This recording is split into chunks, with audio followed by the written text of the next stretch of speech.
And welcome to Voxson Oval at Graham Road, Aspley, for NEAFL TV and the Elimination Final #1 in season 2019. It is the Aspley Hornets at home to the Giants. Aspley finished third on the ladder with 10 wins, 8 losses. The Giants sixth with 9 wins, 9 losses. Significant difference in percentage, 122% for Aspley, 83% for the Giants. Looking forward to a cracking game of football. It is perfect conditions here in South East Queensland, about mid-20s as far as temperature goes.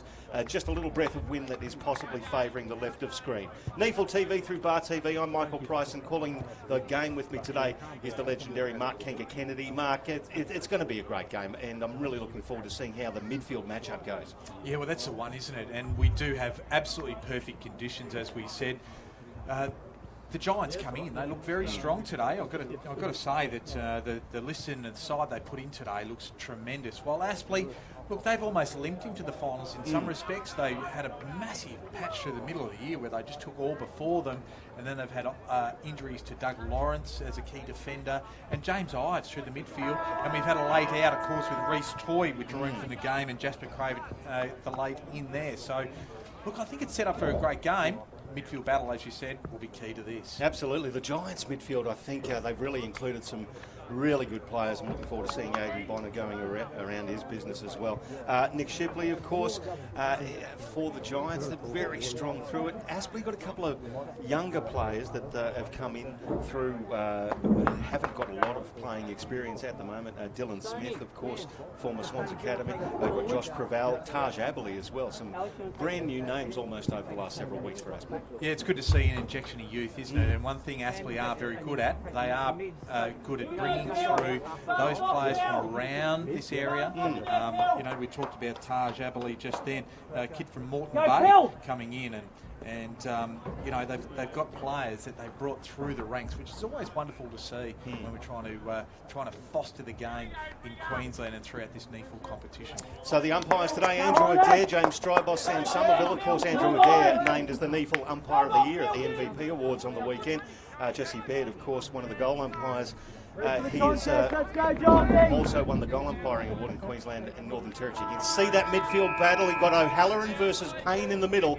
NEAFL TV through Bar TV, Elimination Final 1. Here's Mark Kennedy. Oh, it is 150 games for Matty Payne too. Briggs, though, gets the first tap away. He follows it up. Hayden, he couldn't take it with him. Working hard there is Sheridan. Plenty of players around the contest early, as you'd expect. Umpire will ball it up. John O'Giles just putting a little bit of extra mustard in on that tackle in the middle as well. Good start, John. A bit of extra mustard.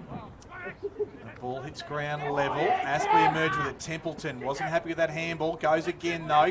Escaped the clutches of Bonner. Shipley comes through, tackled by Spencer. The ball spills free. Sheridan. Payne's right there, laying a tackle. Shipley gets a quick kick away, and Jasper Craven, he can clear for Aspley. Oh, he just hoiks it towards the 50. Freeman in the front position, beautifully fisted away there by Aidan Corr. It's going to fall in favour of Aspley. It was Stackelberg. It's popped out to Billy Murphy. First goal to the Hornets. Great bit of work. It's just the chaos footy inside 50, and it worked for Aspley on that occasion, Kanga. Billy Murphy, who's had an outstanding season. He's kicked 36 goals in the home and away season, and he's first in the final. Well, what we didn't see there was the Aidan Corr spot was a beauty, but it went backwards and allowed the contest to push further up the ground, and then Billy Murphy, he just got the handball off Stackelberg, did well, and kicked truly. Blake Nellis getting involved there right in the middle as well. Some experienced campaigners. Billy Murphy, what an addition he's been to the Hornets this year, Kanga. Yeah, he has. And Billy Murphy, the boy from Box Hill. Box Hill Billy gets a score on the board. Loves the sunshine up here. It's really affected his hair. Bleached beautifully. So the first blood to Aspley. That'll be brought back. Well, in fact, the umpire's called that. He will bring it back. I thought he was going to say play on there for a moment, and then the last moment decided to bring it back. It's great to see Matthew Payne on screen, Kango. He's 150 games, the most decorated player in the history of the NEAFL. 6 best and fairest, 3 NEAFL MVPs, 8 Team of the Years. You name it, he's just about done it. And a premiership player. There he is, but couldn't get his hands on that occasion. Templeton again, well done. And boy, who came from Noosa last year. That's Hayden. He's held up there by Shipley, and that is a fair old tackle from Shipley. And Murphy objected to it, and a little bit groggy, fair to say, is Jordan Hayden. Well, he put a little bit of a... It wasn't a sling, but it was 2/3 of a sling, if you know what I mean, Kanga. So he hit the ground heavily. Jake Spencer versus Briggs in the ruck. Give that one to Spencer, but it went straight down the throat of Sheridan. Puts it inside 50. Great defensive mark taken by Jordan Arnold. They're really going to have to be stiff in defence, Aspley, as Liam Dawson accepts it right in front of his own goal. That's a beautifully directed kick, and they're going to be out here. Jasper Craven receives the handball just beyond halfback. Goes for a little bit of a trot. It's a floater at ground level. Really well done by Buntine, and he was wrapped up as well. We're going to get a ball up on the outer side. Really good feeling at the start of this game, Kanga. I'm really liking the spirit from both sides. Absolutely. Jordan Hayden, he came off the ground straight away after the contest too. Spencer took front spot, gets it down. Murphy's there, tackled there by Caldwell, going nowhere. Just notice the size in physical appearance of both sides, and some big bodies around that midfield for the Giants. Caldwell gets it down beautifully from Briggs, inside forward 50. Gross, he leads the charge there. Murray in hot in pursuit, at ground level still. Taj, when you get a chance, Taj! And Buckley it is, just keeps it in, and then goes for the miracle goal across the face. That was Dylan Buckley. And out of bounds on the full hit the corner post. Yeah, I thought he was going to do it all there. He showed the pace, but just couldn't get it on the outside of the shoe. Spencer in the front position. Briggs jumped in front of him. Ended up with Templeton. He shot a handball out, then had to go back and get it himself. A couple of Giants just descend on him. Physical effort in the first few minutes of this elimination final one on NEAFL TV through Bar TV. There's Spencer, gets it down, but once again it's sharked by Sheridan. That's a mung of a left footer. Beautifully picked up there though, but tackled into the ground was Peatling. He did really well because it was a scrubby old kick. Managed to keep it in front of him, but it was taken down by Craven. Well, Spencer's been a colossus this year at NEAFL level, but I think Briggs is going to really test him. Beat him in the hitouts last time these two sides played. And I thought that was Byron Cook out there, took a fresh air shot. That was Spencer. Eventually comes to Freeman. I just worked the ball through the middle. Payne, uncharacteristically, just fumbled one. Gives the Giants a chance here. Perryman, little kick, just finds Jack Buckley. Still 65 metres from goal. Just sits it up, looking for a target. Target was Murray, but running onto it, that was Peatling. He went for the check side in the finish and just skew-whiffed it. Out of bounds on the full. That was like one of my tee shots, Kangaroos. He's just a vicious hook. So early. Right contact there, did he? Nah, just got the outside of the wrong side of the ball. 6 minutes gone here at Voxson Oval. Aspley leading one straight goal, and the Giants yet to score, and off hands it goes over the boundary line. Beautiful day for footy. NEAFL TV through Bar TV. Michael Price and Mark Kennedy calling all of your action. Aspley versus the Giants. Once again, it's Briggs versus Spencer. They both missed the ball. O'Halloran. He's tackled immediately by Giles. He's just trying to rugby maul it through, and nothing happens. We've got to get another ball up just outside the attacking 50 for the Giants. Bit of a bull, isn't he, O'Halloran? Well, he's going to be handy in there. So Briggs, he got it down there. Goes again, the big man. Gets it off to Squire, and he's attacked straight away by two Hornets, one of which is Billy Murphy there. And ball up, right on forward 50. Giants attack. Briggs again, just holding off Spencer, not easy to do. Haley gets it back to Sheridan, another inside 50 for him, close to the boundary line, out of bounds on the full though. It'll be the stalwart of Aspley's defence, Gavin Gross, who takes the relieving kick. One of three NEAFL Team of the Year members playing today. Of course, Gavin Gross, Matt Payne and Nick Shipley for the Giants. Templeton dropped what he should have taken. Payne picks it up, shot the handball off to Henderson, then back to Murphy. Hooked down the wing. Well spoiled, ground level. He's doing it again, Templeton. Got the handball out. Payne could be turned over here, but Aspley got the numbers. It bounced kindly for Nellis. Sharing it by hand. Templeton getting busy early. They're really sharing it around well by hand, Aspley. Batchelor kicks it in the Freeman direction. Battles to get the front spot. Oh, that could be a free kick to Stackelberg. Nothing happening. Oh, deliberate! And that could have been a deliberate too. You heard it from the Aspley bench. And it was a very, very good call. So the Hornets will attack through Arnold. Top of the square. Big fly. Front and centre, Nellis. Just on the outside of the boot, out of bounds on the full. Another attacking opportunity for Aspley. Just a lot of players there, wasn't there, at that, that pack, but fell down to Blake Nellis. A flying shot, just rushed himself just that fraction too long. Sheridan, both ends of the ground at the moment. That's a nice mark by Murray. It's in front of Gavin Gross. That'll be a pivotal contest, actually. Murray can have an impact and also negate the influence the other way of Gross. It'll go a long way to helping the Giants there. Chipping ball found Squire. Not sure where to go. Looks like you go long up the line. A big fist from Dawson. NEAFL mark of the year. The other night, he got crowned. He gets it again. Goes to half forward. Payne just gets it over the back. Gathers now. Handball over the top. Big Preval just handles it nicely. Inside forward 50. Trouble from hand to foot, clearly, as you can see. The Giants put it out. Sheridan couldn't take the mark there. Payne in hot pursuit. Just drags it in. Little chipping ball. Squire round the corner. A lot of Hornets there, but the ball comes to ground anyway. There's O'Halloran. He lost it though. Coming through was Allen. Now Arnold. Inside forward 50. Stackelberg close to the line. That goes over. Good pressure from Callum Brown. Callum Brown is all over Connor Stackelberg when it goes forward. But I'm really loving the physical contest between the two sides at the moment, Kanga. This is finals footy here at Voxson Oval. Throw in Briggs versus Spencer. Spencer got rid of him. Handball comes out. Payne over the top. Jordan Arnold could have a ping from 45. Jordan Arnold misses to the right. One behind.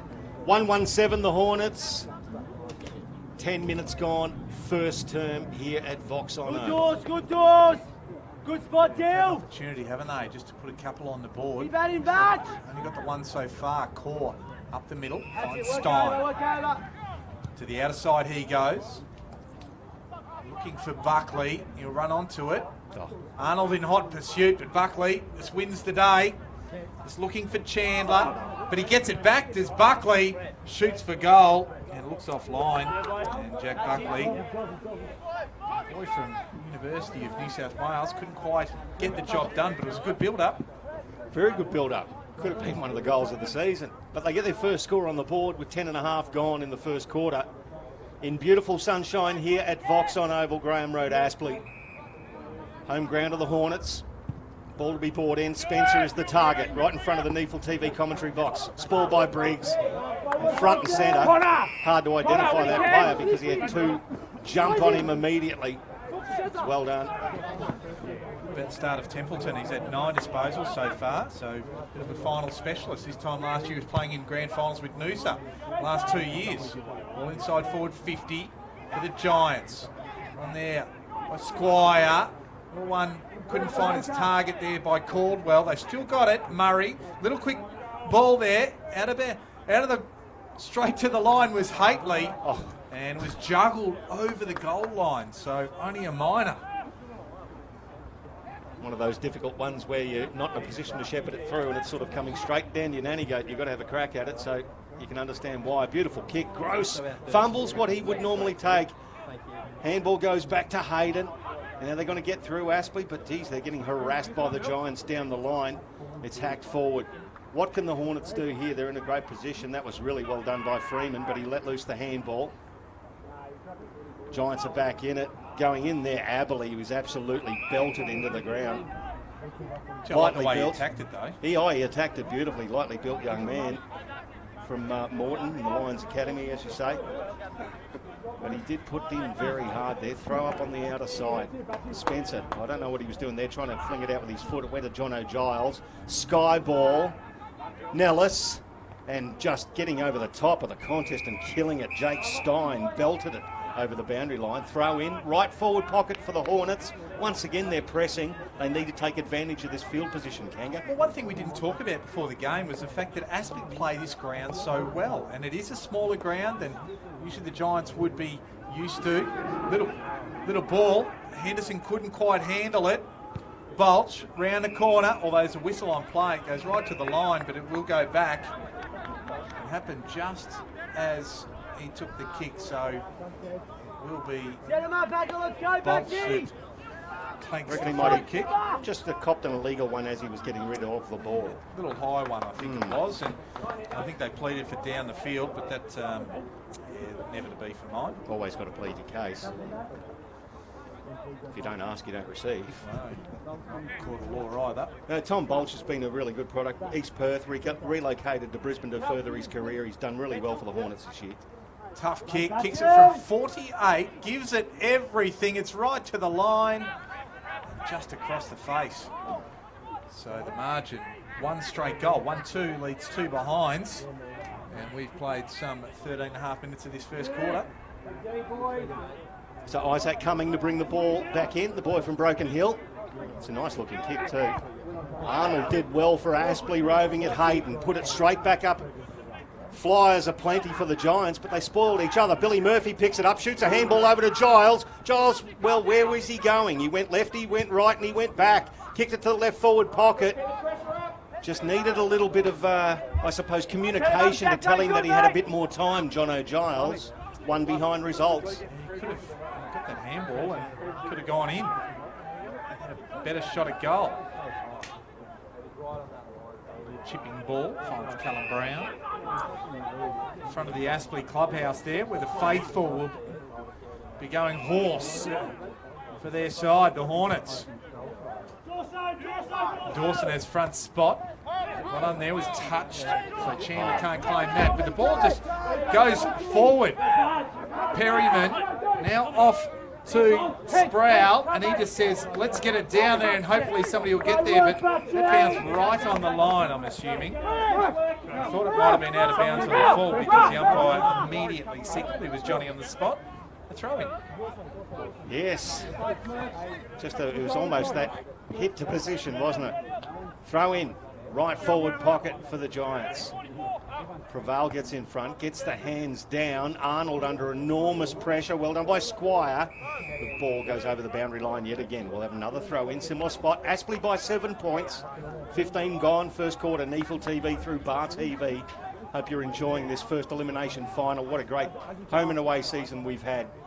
Here's the throw in again. Preval. Oh, really well done there by Sproul. But it just got saved on the line, goalkeeper style by Dawson and Aspley. Oh, dangerous kick, but it's okay. And it's found Jackson Allen. Bit of AFL experience combining there. It's Dawson, 18 games with the Lions. And Jackson Allen, 4 games with the Gold Coast Suns in their infancy. That is not a good kick from what is usually a very good purveyor of the football. Noticed a couple of things, Kanga, just early. Is it nerves? Is it whatever, or the pressure from the Giants? Matt Payne, Gavin Gross and Jackson Allen now with a couple of fumbles. Uncharacteristic. Yeah, uncharacteristic. So Preval and Sproul. Just puts it down in front as Preval. Giles just flicked up. The big boy in Preval just gets it handed a bit better on that occasion. Well done there by Murray, just back. Not a care for his own safety there as Freeman was pushing back. And the ball ends up with Shipley. They did it well, the Giants. Calmness across that half-back line. Shipley, just chip it to Stein. They do have the number over here. It ends up with Iden. Gets over there. Push back now, push back. Aspley have set up really nicely in front of him. That's a 10-metre kick. Finds Haitley. Has got a hell of a lot of movement going for him, and as I said, Aspley set up like a chessboard in front of him, so he's going to have to come down the line. Your footy, Josie, your footy. Oh, good effort there. Attacking the ball. Cody Stackelberg, and what defence from the Giants as well. This is reminiscent of rugby union as they go in. There's Harry Grant tackled into the ground. I'm loving the attack on the footy from both sides, Kanga. Ripping contest so far here on NEAFL TV. And this kid impresses me with his go is Nicholas Murray. Missed the ball that time. He's opposite in Templeton jumps on top of Sheridan. Yeah, Nicholas Murray having a go at Tom Bolsh right in front of us too. I like the cut of his jib. It is finals footy. There is no tomorrow, of course. This is an elimination final. You've got to do it while you can. Raval did well, just couldn't quite find Templeton. Quick handball up. Murphy involved. Now Blake Nellis. He had the first run at it, just trying to find a handball target. Sheridan and also Caldwell, they just jump on him. And then Bonner just says, stacks on. The umpire just calls it up. Swarming tackling efforts. It's multiple tackling efforts from the Giants and from the Hornets. So Raval and Murray got it again. Just went in early again, Murray. Coming.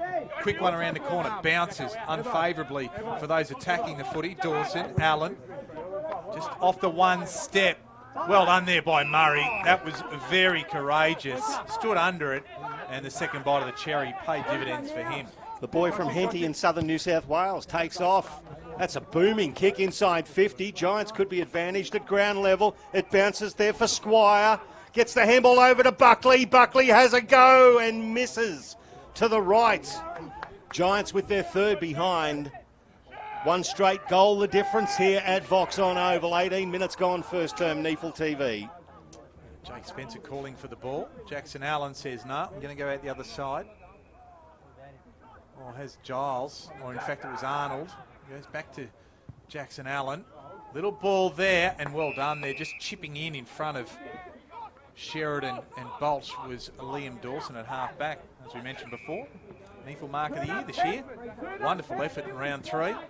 Targets Spencer. To ground it goes. Templeton busts through a tackle. With possession number 11. Gets it back to Payne. Kick to half forward. At the runners, at ground level there was Freeman, but he was monstered straight away. Or gianted, whatever you like. Well done there by Aspley. Ends up with him again, and then he shoots for goal. And he steadied, but still couldn't take advantage. Just missed to the left side. Wasting opportunities here, the Hornets. How about that handball from Billy Murphy over the top? They're looking good, both sides. Dawson floats back and reads it nicely. Takes a mark under some pressure there from Dylan Buckley, former Carlton player. Also played a couple of games with the Giants. Spearing ball from Dawson into the guts. Finds Henderson. He wheels around, right shoe. Got a target in Nellis. Spoiled, ground level. Going to get it. Murphy, no. It's with Blake Nellis to James. James bounces one. Can Freeman get it? It's tapped through. It's a wrestling battle between Freeman and his opponent there in Stein. And it's another behind. What's I was saying before, that Aspley just know how to play this ground so well. It is a shorter ground, it's a little bit narrower as well, and they just know how to block up the gaps nicely and just blunt the attack of opposition sides and get it back inside forward 50 themselves. Ball at half back, Giants just flinging it out almost with Briggs. Good tackle by Bonner on Henderson. Arnold Hayden couldn't take it with him. Back to Bonner. That's in the back every day of the week against Henderson, and he was lucky not to give away a 50 as he belted the ball in frustration there. So backward to centre. Had Perryman for the handball, but decides to go by foot and finds Jack Buckley. So former Swans Academy member Jack Buckley.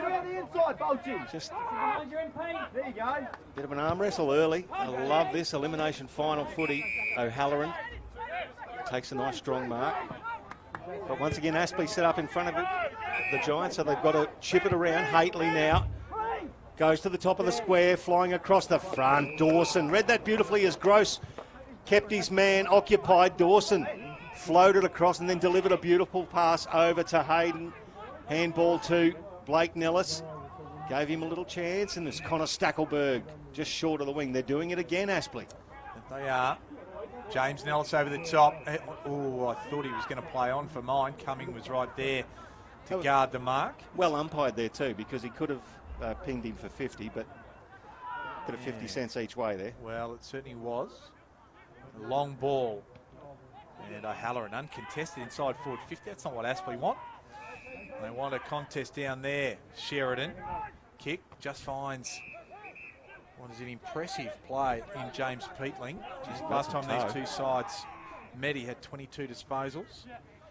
And that kick wasn't as impressive because it found Jackson Allen, who just pumps it back inside forward 50 and meets the willing and open hands of Jono Freeman. The old commentator's curse. As soon as you opened up the book of adjectives, oh, there's another one. That's going to be 50. You see, he's been sucked in there. Did you see that off the ball, Kanga? Just absolutely ridiculous. He was sucked in front of the umpire, ran in, belted Stackelberg over. It's going to be a 50-metre penalty, and this is a soda now for Jono Freeman. It is. He comes right in front and makes a no mistake. So Jono Freeman gets Aspley's second of the day and his first, and they extend the margin out to 14 points, and we have played 23 minutes. It's been an arm wrestle, but you'd say at the moment, and particularly on the scoreboard, Aspley just have the advantage. Yeah, just Jono Freeman there would have loved that. Had a bit of pressure on. He was having a shot from 45 on a 45-degree angle, and young Xavier O'Halloran just went in and gave Stackelberg a little bit of extra, and that was the end of that. Inside 50s, 10 apiece. Aspley have hit the scoreboard 7 times and the Giants 3, so the defence is holding up well for Aspley. So 10 apiece, you say? 10 apiece. That's 70%, Kanga. Yes. Hitting the scoreboard at 70% inside 50 efficiency. Let's not forget one of those went out of bounds on the full as well. Well, that's incredible. Spencer gets it down. Whistle on play. There's been a holding decision. It's going to go to the Giants. It's going to go to Aiden Bonner. He chips it forward. Sheridan, he's been racking up the touches early from right half forward, top of the square. Big contest coming up there. Oh, Gross, he nudged him out. Just a little bit. Oh, did he jump early and get a little bit of a tunnel? I'd love to see the replay here on Bar TV, but Gavin Gross is looking a little bit forlorn as Nicholas Murray. We've already sung his praises. We'll just have a look at the replay here. Yeah, just a little touch in the lower lumbar. And the hard bit to accept that is Murray, when he's been in the ruck, has jumped early that many times. He comes in, gets the Giants on the scoreboard. 2-5-17 Aspley, 1-3-9 the Giants. So it's 8 points the margin, and you make a good point. He's jumped early many times in the ruck, Kenga. And from what I could see, and again, just giving my opinion on this, I thought he actually jumped a little bit early again, and Gross just helped him on his way. Umpire saw it, and I think the free kick was there just the same. Yeah, just touched it. Just touched the little lower back area, and once you're in the air, that's basically a tunnel. So good answer from the Giants. They really have been applying the pressure. Aspley doing well in the first term with just a slight advantage. The breeze more or less blowing from the opposite wing across the ground, just slightly favouring the left of screen here on NEAFL TV. Templeton, 11 disposals, 1 kick, 10 handballs. He's been into it. He's been into it, and right in the coalface too, Kangaroo. He's getting the ball out to just that the post-clearance possessions. And the other one I want to give a bit of a rap to is Liam Dawson, 7 disposals, 5 marks. And I think 3 of those have been intercept marks. Reading it beautifully. Payne, Giles now, outside of the right foot. Stackelberg, front position, good spoiling effort there. Front and centre Payne, left foot, intelligent. Just didn't quite get there. It was well spoiled by Brown. Bolch goes back in. Taps it out. Once again, Sheridan gets his hands on the agate. The ball bounces freely. MVP3 gets the ball chipping across the line. Jono Giles again. 55 out. He's got options at centre half forward. He's played on. It's going to be a dodgy looking kick, and it's going to fall. Oh, it's going to fall for Craven. Craven picks it up as a go, and Nellis. Well, it's amazing if you're playing in front, Kanga, and the ball drops short. It's to your advantage, and James Nellis was just doing that. Well, fortune favours not only the brave, but those who play high percentages, and you're right, in front. So I was just thinking about Jono Giles and what he was doing there, and players yelling at him to either chip the ball laterally or get it in. James Nellis, 24 goals for the year, comes in and kicks his 25th, and the Hornets love that because it's the first final here on NEAFL TV for season 2019. The Hornets with their third goal, 3-5-23, plays 1-3-9, 27 gone first term. Well, he's generally a very good kicker of the football, James Nellis. He doesn't need too many opportunities, and he does play that hit-up half-forward type role. John O'Giles, as I mentioned, he's knocked up getting the ball. He's had the 5 disposals in the first quarter, but he just looked like a bit of a stunned mullet a few times as to what he was going to do with the pill. And I think you're getting plenty of direction, and sometimes you just got to listen to what's going on around you to play the team game. That's right. Sometimes your job is to be the calmest person in the room. And when you've got the ball, that's your job. Especially when you've got the ball. Briggs gets it down. Giants under pressure here. Well done by Shipley, just gathered it nicely, kicks it to half forward, and Sproul found a bit of space. His opponent fell over. Sproul looking for Buckley, couldn't find him. Just well done there by Haitley. Handball over, Bonner, easy as you like. That's the reply that the Giants wanted. And what about the pick-up through the middle by Shipley? That really got them moving. Mate, they've got some skills. There is no doubt about it. This Giants side, Jackson Haitley, he's a ripper. Born in the ACT, he's a Central Districts lad from South Australia, and I love the way he goes about his business. Below his knees, he's just got really clean hands. Displayed it again there, and Aidan Bonner, well, he gets to places to get the ball. Sheridan, we talked about him a few times. He's had plenty of the football. He and Haitley have got 7 disposals each, a couple of clearances each too. Murray's had 5, and Squire and Briggs have also had 5 apiece. The breeze has picked up, and it's actually now blowing a lot harder across the ground, so we'll make it difficult kicking for goal. There he goes again. Haitley bursts away from the clearance from inside the centre square. Has a go, and right on the line. Liam Dawson, almost the goalkeeper, tipping it over the bar, saves a day, and it's a point. Explosive stuff from the Giants and Haitley. You just wonder whether he should have lowered his eyes there. He had a couple of options, but decided to go for home. The kick from Jackson Allen was an absolute corker. Found Gavin Gross in the back pocket, looking for options. Space about 50 metres up, and now players will converge into that space. And the man first there was Buntine. So Matty Buntine kicks it along. 59 AFL games. A nice little conveyance. Finds Buckley. Jack Buckley. To feature at AFL level. Just lobs the ball up. Looking for the tall timber. Ball to the back. First man there was the big man. Jake Spencer, happy to just concede the minor. Margin now back to 1 straight goal. So when they're getting inside 50 either side, they're having a red-hot chance at the goals. It's just broken open, and both sides looking very dangerous when they do break the play open. Luca Mason goes down the outer side, just slowing it down now here, Aspley. Templeton had a good first quarter, late in the first term. That's a long kick. It's really well done. Well protected there too from Preval. So Stackelberg took a good mark. He's got Freeman on the lead, kicks it towards him, and boy, you're not in any doubt when Aidan Corr puts his fist to the ball. He's almost put it into the house over the road. But there'll be a throw in at right half forward for Aspley late in the first term. Another chance for the Hornets to get a score on the board. I think you might hear in the effects mic, a little bit of breeze. Spencer just gave himself a bit of room, gets it to MVP3. Matthew Payne coming out. Nellis had the space. Preval just knocks it towards goal, but the Giants are first back there coming. Gets it off to Jack Buckley, and they will relieve here the Giants. It did look like James Nellis probably should have taken that in the hands. Yeah, he was really well protected. Once again, there's that good blocking effort from the forwards.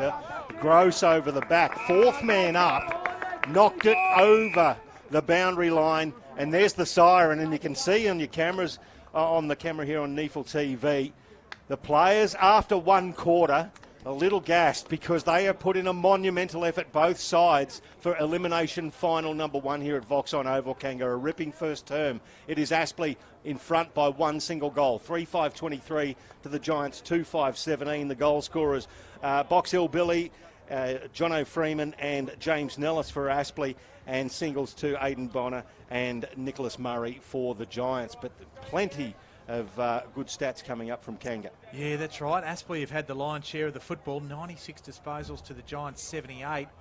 Marks are fairly even, 23 to the Giants, 22 to Aspley. Let's get to some of the differentials here somewhere. Hit-outs just favouring Aspley 12 to 8. Of course, you have the double-pronged attack of Big Spencer and Preval there. They lead, as I said, 12 to 8, but the clearance is going back the other way, 11-8 inside 50s. Just favour the Giants, 14-13. And just quickly, some of the leading position getters for Aspley. Templeton has 12 disposals in that first quarter. Matty Payne just snuck up late. He's got 9, does MVP3, I should call him. Liam Dawson has 8, and also Jackson Allen. While for the Giants, Haitley has 8, Sheridan 7, and Jack Buckley has 6. They are the major numbers there, Pricey. And 6 points the margin, the major number at quarter time. It is Aspley leading it. We'll be back with the second term of Elimination Final 1 live from Voxson Oval very shortly on NEAFL TV through Bar TV.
Welcome back to Voxson Oval here at Aspley for the Hornets versus the Giants. It's elimination final number 1 in NEAFL season 2019. NEAFL TV through Bar TV. Michael Price and Mark Kennedy calling all of your action. At quarter time, it is Aspley 3-5-23 against the Giants 2-5-17. Just one goal. Kanga, what an arm wrestle it's been, and a real physical contest as well.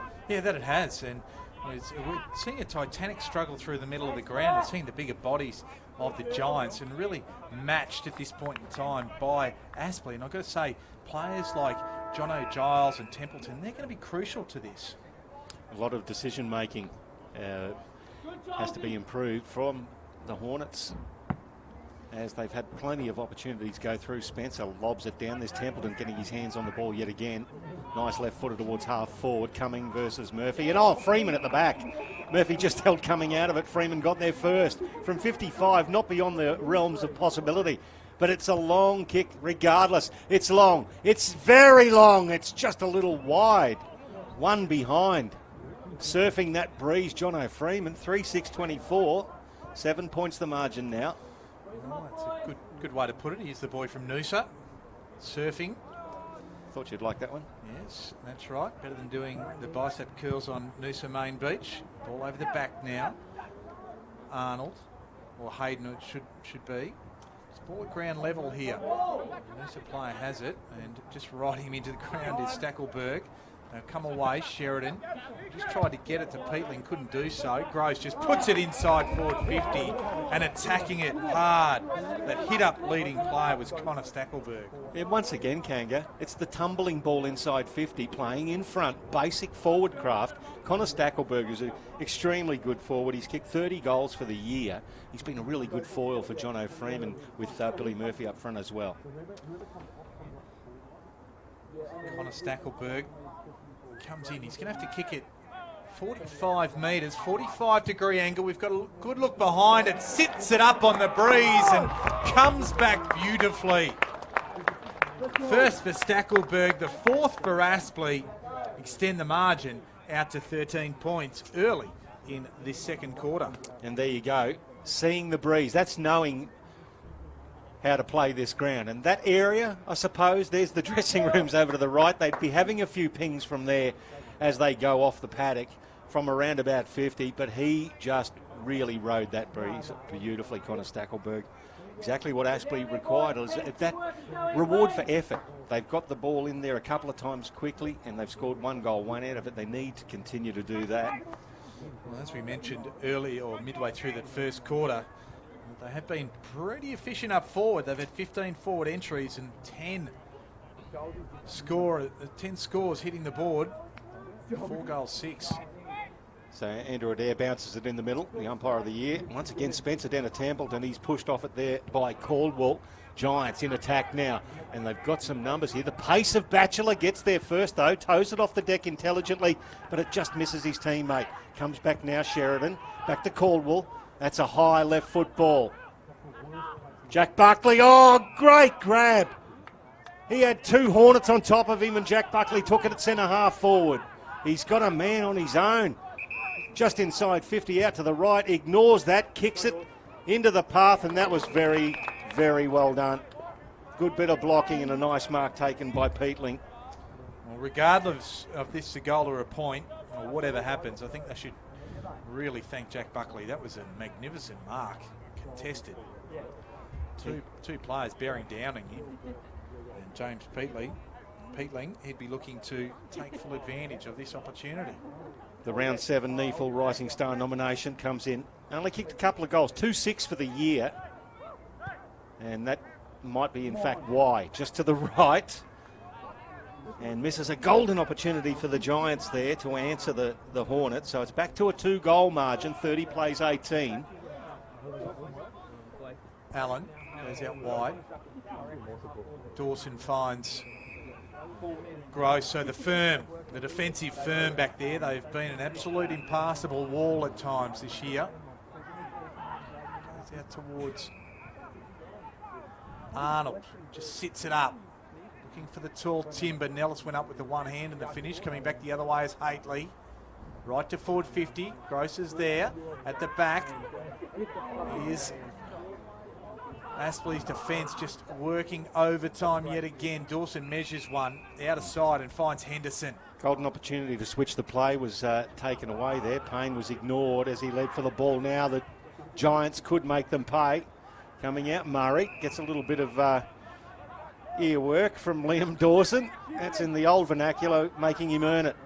Murray chips it into the forward pocket. Gross reads it beautifully and takes the mark. Now he does what Payne was hoping for in the last passage of play. Switches it across. Now it comes to Blake Nellis. Will it stay in? It does. Just pitches. And he gets tackled, though, over the boundary line by Nick Shipley and will get a throw in. And it's an absorbing contest here at Voxson Oval. 2 goals the difference. Aspley holding sway at the minute.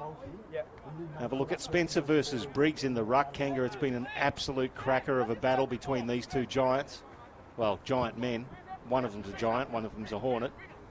Briggs dives on it. And that's a stalemate right there. When the two ruckmen fall on the agate, that's a stalemate. Yeah, 14-8 is the hit-out statistic favouring Aspley at the moment. Make it 15-8. He got it down to Payne, did Spencer, and there was a push after.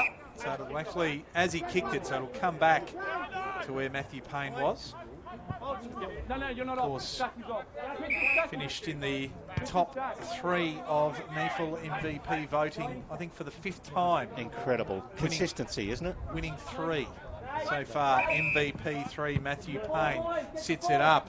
Just looking for the big boy in Spencer. Never a hope there. Big Briggsy brings it down. Kieran Briggs. He'll make a contest of it today, which is terrific. He's going to make Jake Spencer work, isn't he? Yeah, that he is. He just lobs it back down. Murray went early yet again, and just judging it wonderfully was Gavin Gross. The veteran. Can you believe that he's been as good as he has been this year? Gets it back to Dawson. Oh, dangerous kick, well weighted, but it was dropped by Aspley. Picked up now, this could make him pay. Caldwell kicks it, it's just ill-directed, looking for Sproul over the boundary line. No, Sproul keeps it in. Murray picks it up, hooks it around with the right shoe, semi-smothered. Well done there by Mason.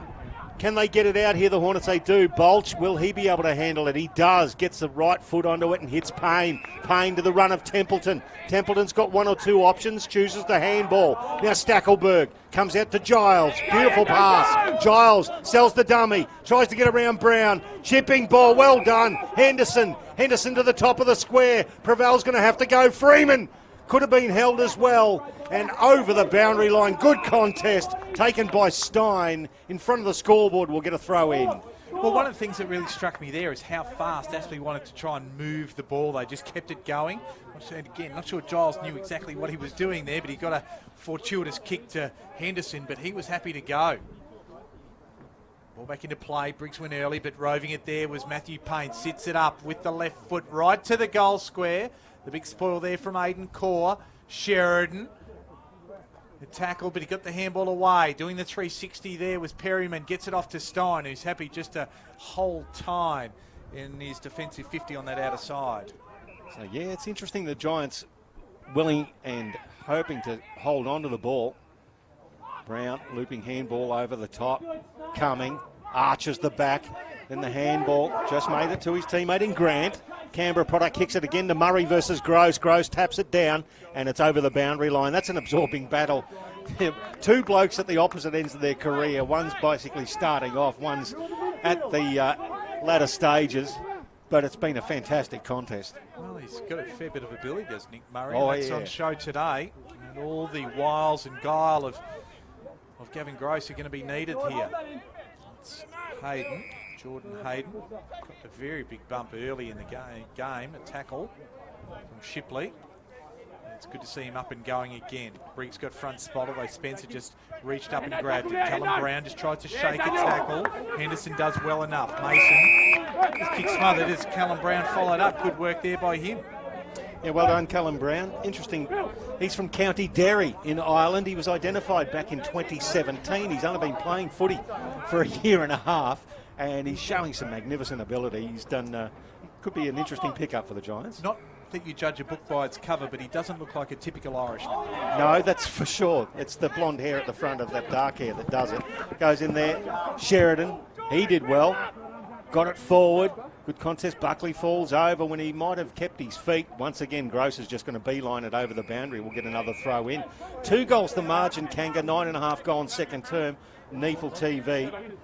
This is a tight contest, and I might say that off air before the game, you were saying this is going to be down to the wire, close game. Well, I didn't predict that, but you're right. Well, so far so good for me. Sheridan attacks the ball. The tackle was a good one there by Mason. Different characters through their midfield from 12 months ago. The Hornets, of course, no Ives, no Reece Toy. They were the mainstays. And they had Swallow last year. Andrew Swallow is Stackelberg. There's Cody, gets the ball to half forward. Stein, just tackled there by Preval, did well. Callum Brown, first look at it. The ball at ground level now, just spills out free. Aspley, he's happy just to hold it up. Aspley have done well to have it at half forward. You know, he's impressed me so far as Josh Preval with just a few things that he's done, Kanga. He's looked like he's an awkward player to match up on, and I think it's a really good match-up. The 242s down forward as Caldwell goes in, hands and knees, shovels it out to Haitley. That could have been a throw. Buckley doesn't mind a bit of physicality, gets in there, belted into the ground. I do remember a game here at Voxson where Josh Preval actually dominated, kicked a couple of very good goals, took a couple of very big marks later. I just can't remember the opposition, but it's clear he's got some ability. As Caldwell just gets a kick forward, but just returning serve there was Gavin Gross, right to half forward. Stackelberg attacks it, well on there by the Giants, coming through the middle. Haitley just couldn't quite find coming. Aspley, he just gets it. Gets around that left foot, off one step. Freeman almost brought it down at ground level. He goes again. Blake Nellis got it and then was mobbed as he did so. The Giants can get it away. Caldwell with the kick, but only finds Liam Dawson. He read it beautifully off the boot there, Dawson. He just attacked that footy where he knew it was going to drop. Craven now off hands, comes to the young fella in Dylan Smith. Nellis. Handball over there to Craven. Craven puts on the jets and has a floating sideways mongrel, but it just gets saved on the line. The ruckman, Kieran Briggs, right on the line. Just needed to, I suppose, take those last comforting steps. Long kick. Dawson read it beautifully. He was never going to get beaten for that contest, and I suppose in that particular area of the ground, that's not a bad thing. Yeah, I was just noticing Briggs obviously was the man saving the goal there, but just didn't have any real big targets. Murray had to come and be that man to really try and control and bring the ball to ground as Templeton gets the ball, gets another clearance. Inside forward 50 again. Ball to the back. Now Preval just got it to his boot. He'll have to follow it up, but he was beaten to the punch by Perryman, who's happy to run it over. Yeah, once again, he's providing an awkward contest against everybody. Preval, all the Giants come out. And that was really well taken in the end by Nick Shipley. It just made it to him. 13 points the margin in a fair dinkum arm wrestle here at Voxson Oval. Long kick, Spencer. And once again, Dawson. Here's fair dinkum racking them up as far as intercepts go. Into the middle of the ground. Finds young Aspley, who wants to play on. You can see his intent. That's a floating right foot sack. Luca Mason at the back does well. Stackelberg, the younger, gets in there, shovels it out. Mason, he's jumped on by O'Halloran right on the 50. Umpire Sam Somerville says, we'll ball it up right on the 50. A couple of players that really need to lift is O'Halloran and also Bonnet. Just the 3 disposals for them. Those blokes are in the middle of the ground, so haven't touched as much as they should have. That is a high tackle. Getting up with Shipley. Not happy the Aspley faithful. Thought it might have been holding the ball. Shipley gets up. Little kick to that man I just mentioned in O'Halloran. Well, if he's following Templeton around, that might be most of his issue. See Jackson Allen doing a number on Nick Murray off the ball as well, just trying to keep him away from the contest. There's a fair old push on Sproul then. I missed that one. Was about a fair old push there, but as I was saying, they're just trying to keep Nick Murray out of the contest and trying to suck him in a little bit there. Jackson Allen just, it was almost like an NFL running back just getting pushed off the ball. Incredible to watch. Now he's going to get involved, Murray. with Spencer. Gets to the front position. Wins it down for the Giants. Giles did beautifully. Scrubs a handball out. Well done by Stackelberg, the younger, and Cody. Handball on there. Billy Murphy tackles his opponent in Buntine into the ground. And they're loving it on the Aspley bench here. We're loving it in the NEAFL commentary box. Michael Price and Mark Kennedy calling all of your action for elimination final number 1. Hornets by 13 points. It's a belter here at Voxson Oval. Templeton with 16 disposals. Dawson with 13 for the Hornets. Sheridan leads all comers there with 13, or all comers for the Giants at least. Here is Connor Stackelberg, just lobs it in high. It just floats on the breeze away from the two players who are having a bit of a wrestle and just rolls harmlessly through for a behind. Extends the margin out to 14 points. The Giants can bring it back in. And Ed Perryman, a little short ball, finds Sheridan. This will be disposal number 14 for him. He wants to go laterally, does. They want to get it moving on Stein. Scrubs it around the corner. Wants his teammate in Iden. Pretty stagnant in front of him. He goes long down the outer side. It's a big pack of players. That's a good mark taken there by Sproul. Good set of hands in a pack. Goes laterally again, Sheridan. So they want to be retaining the ball and give Aspley the bit of the run around at the moment. It goes back out to Buntine. Just a 15-metre pass forward. Aspley have set up really nicely in front of them here, Kanga, which is one of the reasons why it's very difficult for the Giants to move. Will Chandler goes long, right half forward. Great jump from Murray. Didn't quite take the mark. Ball goes over the boundary line, and we'll get another throw in at right half forward for the Giants. They're trailing by the 14 points here, 16 gone, second term. NEAFL TV. Good contest really developing here. Voxon, northern suburbs of Brisbane. Thanks for joining us. Beautiful day. Murray and also Preval were going at it. Bonner in front spot, and the ball was happy to go over the boundary line. A little bit of push me, shove you with Cody Stackelberg and Bonner. Well, Bonner must be getting a little frustrated too, because he is an exquisite player. He's been held quite early here. Only he's kicked the one goal, but that was a Joe the Goose over the top, really.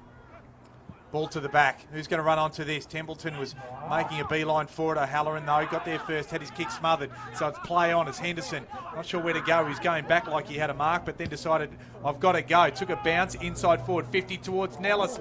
Probably punched what he probably should have dived to try and take. Ball over the boundary line. Probably wasted opportunity. Just that, was it a bit of presence, halfway? A bit of talk. Yeah, halfway between. There were two players there, both Nellises. They're related. They could have spoken to each other there, but James just got the hand in. If he didn't, the Giants were going to mark that ball. Yeah, Blake couldn't speak through that horrendous beard he's growing. That's a beauty, isn't it? Where'd he get that from? Terrible thing. Gee whiz. Henderson runs the ball over the line. I know where he got it, at a joke store. It's a beauty. It's got the Grizzly Adams about it. It does, it does. Actually, it's got the hipster barista about it. Yes, it does. Yep. Short black, thank you. Yeah. The ball back into play. And just buffeted off the ball was Bonner. Bursting through attack was Giles. Now Dylan Smith has his kick smothered. Well done there by Lachlan Squire, the boy from Queanbeyan. On the Canberra Demons list, and was also an academy member for the Giants. So Aiden Bonner, I tell you what, Jono Giles, you'd hate to be... You wouldn't steal his beer in a pub, because he would fair dinkum annoy the hell out of you, Jono Giles. He goes in, gets the ball. Now Bonner's going to try and put some extra mustard on this too, and Jono Giles is laughing. You see, I've been watching a fair bit off the ball. One of the reasons why Aiden Bonner's not getting as much of the ball as he could is Jono Giles is all over him like a Superman cape most of the time, and it's really physical. Paint, free kick. Yeah, simple as that. And once again, that extra bit that Bonner and Giles are putting in, Bonner wants to put in some extra physicality and makes the error. At the back of the pack now, Giants clear. Sheridan, he's doing beautifully today. Left foot kicks it to half forward. It was good body work. Sproul got rid of Dylan Smith. Now the umpire has said it wasn't good body work. It was a push in the back. Dylan Smith. Yeah, 50-50 for mine. No, I'm getting the nod from the umpiring department, which is fair. Dylan Smith. Get to the feet, Gilesy. Smith goes long down the line. Briggs was there, but it went over the back of he and Spencer, and Jono Freeman was there, just ran onto it nicely. Inside forward 50 again, Nellis, and also Stein. Just not losing contact their defender, and both went to ground. Harmlessly rolls over the boundary line. 14 points the difference in favour of the home side. Aspley's 9.5 minutes gone of this second quarter. It's tense. Tense, that's a word. Yes. Spencer over the top, Sheridan. Great game. Wobbly kick inside centre square, beautifully judged by Jackson Allen, the captain today. Of course, his co-captain James Ives, injured for the rest of the year. Long kick inside 50. Nellis, beautifully spoiled, front and centre. The Giants have got the numbers. Caldwell ends up with it. He's going to get the left footer. He's hooked it around. This could advantage Aspley. It does. Comes out Craven. Allen, well left there by Jordan Arnold. Allen wobbles it to the pocket. Spencer at the back. Briggs tackled off it. Could have been pinged for holding the ball. Spencer knocks his opponent over. The ball cleared at the back. Smith, third man up. Dylan Smith, the young man. Swans Academy member. What a ripping grab. Yeah, it was lovely. And he'll put it back from whence it came. Inside forward 50. Gee, the weight of numbers inside this forward 50 starting to tell. Mason breaks through a couple. Templeton's there. Tackled there by Haitley. The ball's going nowhere. All of a sudden, gee, Aspley are just trying to lay down the real pressure, the heat. How's Tom Templeton going? We'll have a look at that in just a moment. Caldwell clears. Batchelor, that's an absolute falcon through the hands and into the bonce. Giants will come away with it. This is Squire. Gets in front of Peatling. Round a corner. Which way is it going to bounce? And just nicks the goalpost. Just on the outer side. So they'll narrow the margin. Just down to 13 points. And Tommy Templeton, that puts him up to 16 disposals, 4 kicks, 12 handballs, 3 clearances, 2 inside 50s. He's been immense. He has first half. He's been brilliant, actually. Long kick from Gross, typical. Well done by Giles. He sort of almost went up as the decoy. Luca Mason took the mark. Nice kick in the direction of Nellis. Will it stay in? It does. James Nellis keeps it in and measures a little kick over to Billy Murphy. Can he control it?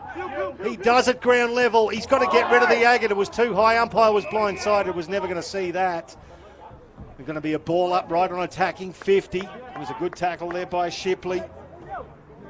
And we get a ball up, Spencer versus Briggs. Spencer goes well, Shipley attacks it, he's tackled, and we're going to be held up. No, Jono Giles runs away with it, outside of the right shoe. Too much time to think for Jono, one behind, and 4 goals, 9-33, plays 2-7-19. We can see the marbles rattling around as he waltzed into goal, couldn't you? He's not sure where to go, and the lack of a left foot, and I suppose the a presence. Just didn't quite get the job done, did he? His core. The extra play on from fullback. Just kicks it out wide. It's for the big man in O'Halloran, the big bull. Henderson right there with him. Just toes it forward just a little bit, O'Halloran. Over the line it goes. Now, you've got to, again, if you're looking at Aspley's situation, the home side, 4 goals, 9. You know this home ground. You know that Giants are going to keep coming. They're young, they're talented, they're fit, and they're going to keep going. Aspley need to take their chances early. That they do. Big Briggs. Giles got involved, and then Sheridan lays the tackle on Henderson. Just trying to exert a little bit of psychological harm more than physical harm in the tackle. The Giants, they need to get back on top here. Because Aspley, they're doing it nicely. Neither ruckman could do any damage at the stoppage there. Caldwell and Henderson are there. Plenty of players around the contest. It does spill out the back now. Ends up with Stackelberg. That's Cody. Off the left foot and just skewed or sliced it. And Ed Perryman was the man who took the mark at half back out of side. The positive side of the coin for Jono Giles, though, when it's down and dirty in the contests, he actually loves it and getting the ball out. Long kick down the line. Briggs takes it in front of Spencer. No mean feat. Gets the handball off to Sheridan. Once again, having a ripping game so far. Kicks it long, getting their first Batchelor. Sproul was appealing for a hold. Batchelor spoiled it over the boundary line. We'll get a throw in with the Giants in attack. They're trailing by 14 points, 24 gone. Well, Giles is very much one of those see ball, get ball mentality. Oh, that was always my modus operandi when I played. Go get it and give it to somebody who could do something with it. It's a good way to play if you're a little bit, in your case at least, probably less talented than a few others. But anyway, we won't talk about your footy career. We're here in the elimination final. Nick Murray just got the handball, shoots on goal. It's wide, and Sproul. That's a good mark. James! It's a good set of hands, isn't it? Was a good set of hands. It's going to be a tough shot from here. Just noticed the Aspley Social Club giving him a little bit, and he just smiled and just a return serve. Well done. A tough kick as the breeze is coming right into his face. He opens up the angle, goes around the corner, and it goes right across. Now I think they're giving him plenty more, and he can't say anything. Yeah, well, only as good as your last performance, and that one wasn't his best. As Dylan Smith will take the free kick from the back pocket. He's been a little surprise packet today. Dylan Smith, the former Swans Academy player, took a ripping mark in front of us just before. Plays on, bites off a lot more than I thought he might have been able to chew. Batchelor gets it to Arnold, back to Batchelor. Nice running. Now this is going to be Preval going hard. Oh, good spoil there from his opposite number in Stein. Well roved Templeton. Handball forward, cut off there by Briggs. Agile for a big man. Coming onto the left foot. Bonner, he's escaped. John O'Giles for the moment. Held up by Matthew Payne right in front of the NEAFL TV commentary box. He's feeling probably very frustrated, is Aidan Bonner.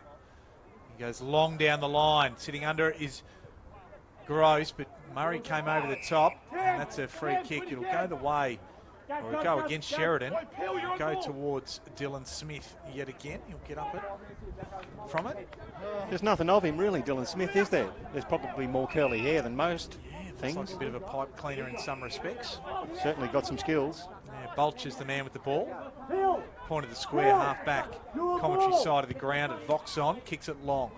Now to half forward. Well roved there at the front by Mason. Couldn't do anything with it though. And Buckley, he can share it. Now to Perryman. They'll try and kick it to the advantage of Brown. And just watch the ball a little bit better than Henderson. Takes the mark. In fact, that was Callum. Oh, Shipley. I do apologise. Nick Shipley in the pink boots. Right foot. Oh, it was a good kick, but Liam Dawson came over to kill the contest at the last minute. Jordan Arnold lays on the ball. He gets tackled. We'll have another ball up on the outer side of Voxson Oval. As we said, a beautiful day for footy. About 25 odd degrees, not a hell of a lot of breeze. Bulch gets his toe to the ball. Once again, Payne just hacks it forward. It's all about field position. Stackelberg, the older, in front. Well hacked out by Brown, though. Falls for Bonner. Shipley. Jack Buckley. And there it is, the halftime siren. This is a gripping contest here at Voxson Oval at halftime. It is Aspley 4-9-33. They are 14 points in front of the Giants, 2-7-19. And that's after Aspley led it by 6 points at quarter time. Kanga, it is a tight physical contest. Loving this game. Yeah, I'm really enjoying this contest as well. And we talk about it did go end to end, and we think about the fact that we had 49 inside 50s for the game, and we've had just 6 goals. But that's just not suggesting it's a dour contest, because it is just going up and down. It's tackles. It is contested footy everywhere you go. So tackles at the moment, Giants 34, Aspley 29. Possessions going overall Aspley's way, 172 to 157. Inside 50s, 28-21 Aspley's way. And just the 1 goal kicked in that second quarter there, Pricey. 1 goal for to 2 behind. So both defences are doing very well, but just the way this is just unfolding, this is high-quality football at NEAFL level. Yeah, high-quality finals footy, and that's what it's all about. It's desperation. It's all of those words that coaches love: intent, desire, want, all of that, and it's happening from both sides. Absolutely adoring it at the moment. Who's the major numbers? Like Templeton's having an absolute cracker for Aspley, Sheridan's one who sticks out for me for the Giants. Yeah, well, they are the leading possession getters for their respective teams. We'll focus on Aspley first. Tommy Templeton, he's had 17 disposals, 4 kicks, 13 handballs, 3 clearances, 2 inside 50s. Been very good. MVP 3, Matty Payne, he has had 15 disposals in the first half, 4 clearances, 2 inside 50s. Liam Dawson, he's been excellent in the back half, and he's had plenty of friends back there with 14 disposals, 10 marks if you don't mind. And Giles has had 12 disposals, the digger's rest, the pest that he has been. And Jackson Allen, 11 back there. While Tommy Sheridan, he's had 19 disposals. He leads everybody on the ground. He's had 12 kicks, 7 handballs, 5 marks, 3 tackles, 4 clearances, 5 inside 50. Been very, very busy. Haitley has had 13 disposals, including 4 clearances and 3 inside 50s as well. And Caldwell, he's got a dozen of his own there. So tight contest, good numbers are getting around. I would have no doubt that the people joining us on NEAFL TV would be really ensconced looking at this contest with great enthusiasm and interest. Yeah, absolutely. It's an arm wrestle. It's all of those wonderful cliches you like to drag out. Good finals footy. We'll be back with the second half very shortly. This is NEAFL TV through Bar TV.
Welcome back to Voxson Oval. It is the home of the Aspley Hornets, and it is elimination final number 1 for season 2019. The Hornets at home to the Giants at half-time.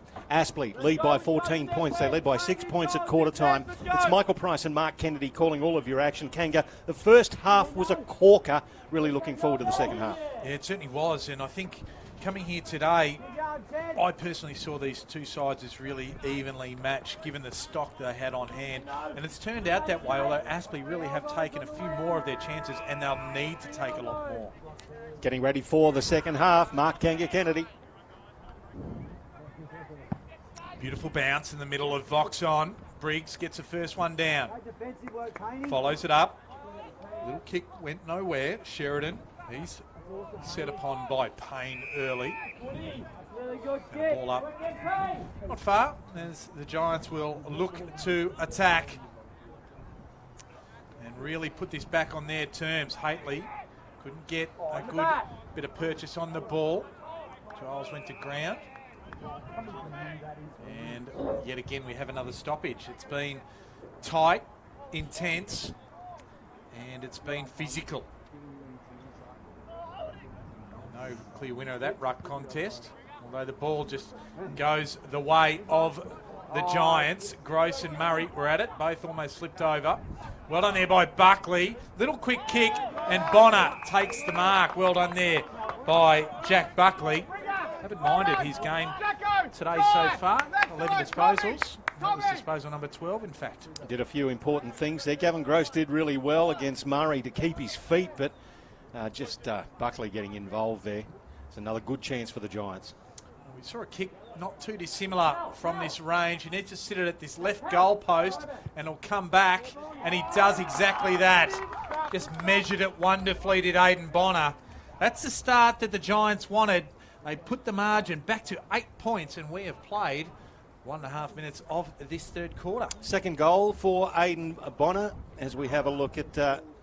struck very nicely. Start on him, Hendo, let's go, come on. He's a very good footballer. He's been kept a little quiet in the first half. And if he starts to break away, the Giants could look very, very dangerous indeed. Well, 6 disposals for him, 5 tackles. And Jono Giles has been his direct opponent for a fair bit of the time, and he has been an absolute pest to him, while Jono Giles has been a good contributor for the Hornets. So Giles now on Jai Caldwell in the middle of the ground here. Just looking closest to us on the wing. Daniel Henderson getting acquainted with Nick Shipley. Spencer versus Briggs. Both miss it. Sheridan versus Payne at ground level. Some quality footballers there. Templeton overruns it. Haitley goes back in. Payne goes back in to get the ball.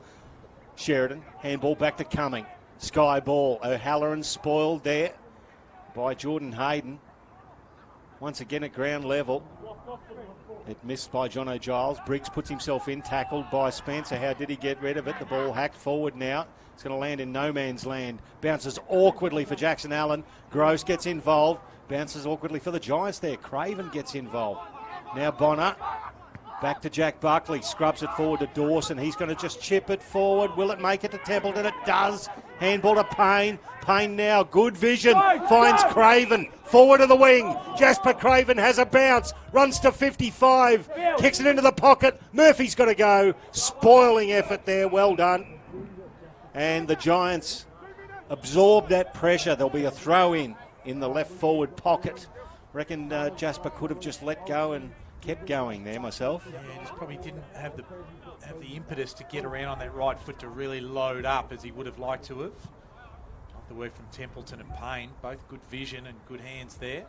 Good feet. Ball going nowhere there. And the bearded Blake Nellis will give the ball back to the umpire. That's a good 12 to 14 months of beard too, just quietly. Yeah. And the man with this another beard was Spencer, gets it down to MVP 3 Matthew Payne, and that was a lovely piece of ruck work. And Aspley kicked the goal, extend the margin back out to 14 points here. Well, playing his 150th game. How's the ruck work from Spencer? And Payne burnt off Sheridan. You see on the replay there through NEAFL TV and Bar TV. Matthew Payne, he's had a few quietish weeks for his lofty standards. Coming in today, he's really doing a job. Well, he is 17 disposals. Of course, the 1 goal now, 5 tackles and 5 clearances, if you don't mind. So he's been influential in this contest. And what about the chemistry between Spencer and Payne there? They knew exactly what they were doing, but they are quite close, and they're good mates, and they get along well. I know that they don't mind having the odd social beverage together as well. That's not a bad option for a ruck and midfielder combination. That's right. Spencer goes again. It's it down. There's Payne again. Just tries to get involved. That was a clever little handball. Templeton just shimmies out of one. Arnold just hit it in the direction of Spencer, but they lose it now. O'Halloran gives it across. Well done there by Chandler. A chain of handballs comes back to Sheridan on the left, inside forward 50. Gross with the fist. Sproul just bodied straight up. Chandler just thrown to the ground with good vigour by Jordan Arnold, and the ball tied up inside forward 50 for the Giants. That's a ripping tackle too. Destroyed that contest, didn't it? So the throw in, taken out of the ruck by Spencer, hacked forward. Geez, it bounced horribly for the Giants. It bounced into Hayden's arms. He missed the target. Cumming toes it off the deck. Caldwell now, the left foot to the square. Gavin Gross in the role of goalkeeper. Handballs it off now to Liam Dawson. Dawson now picks off a difficult kick. Well done to Aspley. That's a really strong mark. Ball provided in front of his eyes also helped. Aspley in front of the NEAFL TV commentary box. Oh, Cody Stackelberg pinged for hands in the back. So it will be a free kick to Matt Buntine right in front of the interchange gates here. Not happy with that. Stackelberg, not surprising. Buntine, Murray was the target, couldn't bring it down. Spencer tried to claim the mark, couldn't do that. Buckley off to Squire. There's Payne just inserting himself in the game. Didn't go the required distance, so Arnold will be required to go. Gives it to Dawson. Dawson off the one step. Preval went early and over the top of Briggs and found Buntine. Short little kick. Fine Perriman didn't go the distance, so the Aspley players can really make hay while the sun shines. Bolch, nobody inside forward 50, so he comes back inside. Now just hoists it high, looking for Preval, and our pointer there by Core. Well done there by the Giants defence. Aidan Core, what a beautiful read of the ball. Gives it to Ed Perryman now. Preval did well to provide the option. Kick just a little offline. Brown drops what he might have taken. Now he has to go back and have a go at it.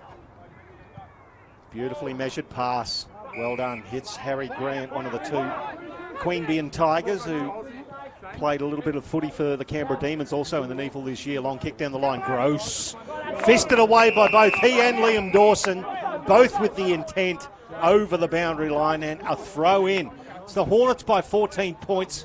We played 7.5 minutes of the third team. It's NEAFL TV through Bar TV. Michael Price and Mark Kennedy calling all of your action.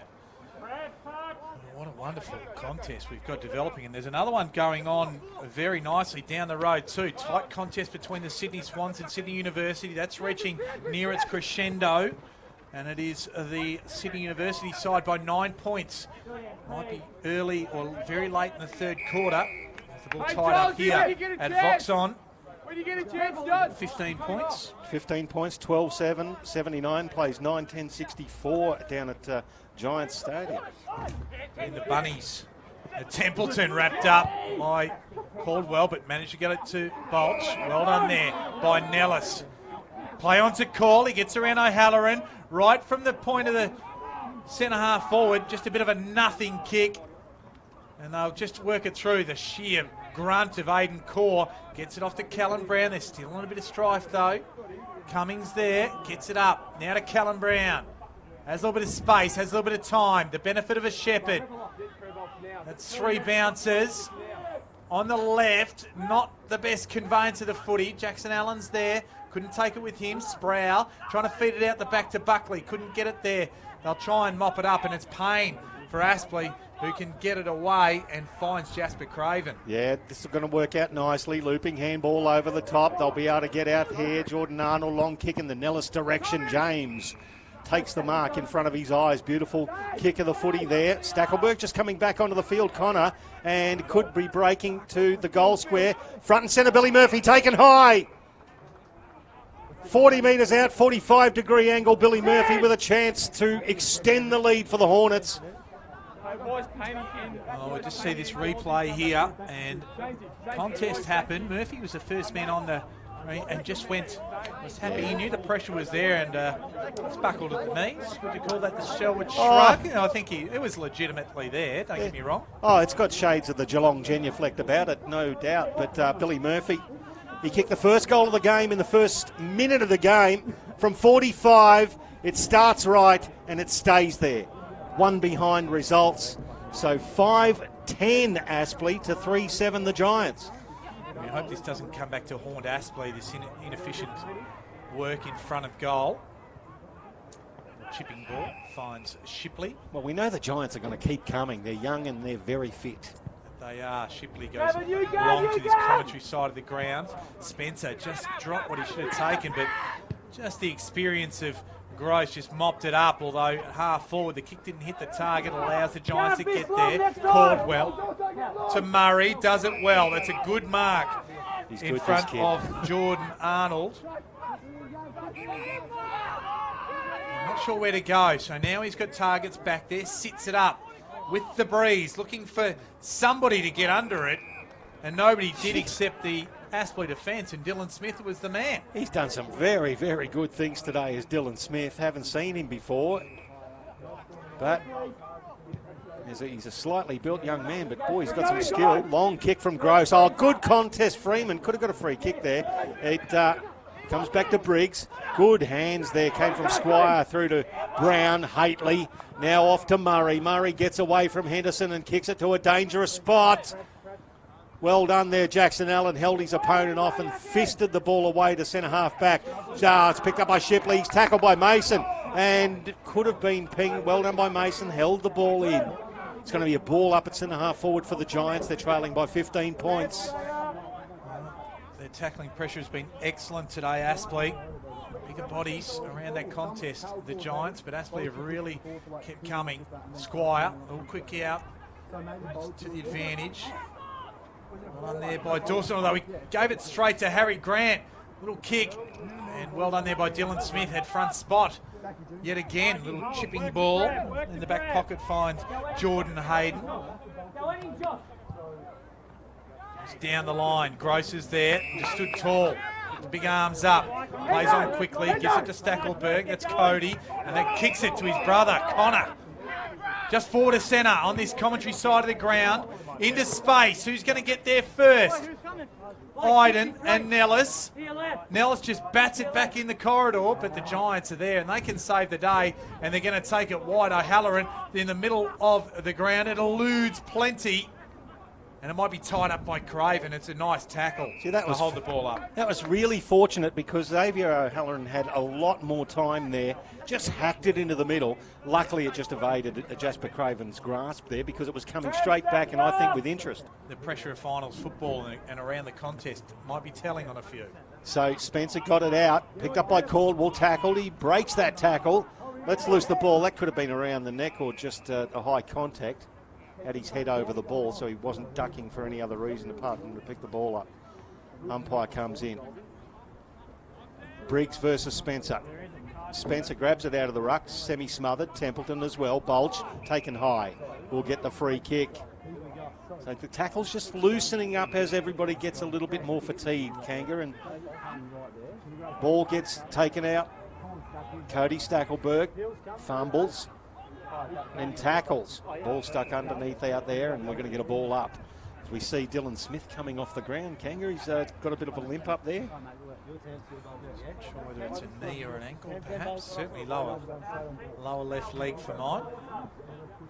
Ball up out there. Briggs, give that one to him. Going to ground there was Bulch. He's trying to dive on it there. Was the Giants player as well. There was Shipley involved. Another ball up. So the margin, 15 points in favour of the home side. That's Arnold, he's tied up. Lucky to get away with that one. Bolch, quick kick away. Aspley feeds it up to Templeton. He's been excellent today. Gives it to Hayden. Now to Stackelberg. Quick kick inside forward 50. Buntine got a hand to it, but coming the other way just fortuitously was Callum Brown. Just over the head of Shipley, runs out of play. Out of side wing. There's a couple of times where they've rebounded out of defensive 50 and just basically torched the ball moving forward, so they don't give themselves a chance of that slingshot attack, the Giants. Yeah, that's exactly right. I mean, 15 minutes gone this third quarter. Margin is 15 points and a lot of pivotal play coming up. Spencer got it down. That could have been a free kick to Hayden. In fact, it was. So umpire Sam Somerville comes in and directs the ball into the hands of Aspley. We see Templeton coming off for Matt Payne. That's a reasonable swap, isn't it? As Hayden comes in, kicks inside 50. Going to be a big pack at the back. Brown, beautifully rowed by Adderley. Gets it to Stackelberg, who crumbs it forward, and it's across the face. Well done by young Adderley, front and centre. Just got the hands away. Once again, Aspley can't get it through the big sticks. 5'11", plays 3'7", Now, we haven't seen Aspley much this year at NEAFL level, but I'll tell you what, just that hair, and I know it's a different colour, but he reminds me a little bit of Oscar Bacon. Ah, the old Ginger Ninja. Yes, that's right. And a kick from full back wasn't a good one there by the Giants. Buntine took it, and they're getting there. Talking about Ginger, there's the ginger beard of Blake Nellis. But, yeah, he's just done a couple of things, Aspley. But I think we need to keep an eye on him as next year progresses. He looks like he's got a bit about him. And the football manager, Mark Perkins, for Aspley actually said as much before the game. There you go. So Giles comes away with it, kicks it long. Inside forward 50, they all attack it. There's plenty there. Giles goes again. Handball over the top to no one in particular. Asked James Nellis, set him a big task. And Callum Brown and just sized it up. I asked at half time about John O'Giles, what sort of a player was. He said he's very, very professional, takes everything very, very seriously. Oh, absolutely, and you can tell that. He monsters his opponents. I love the way he goes about it.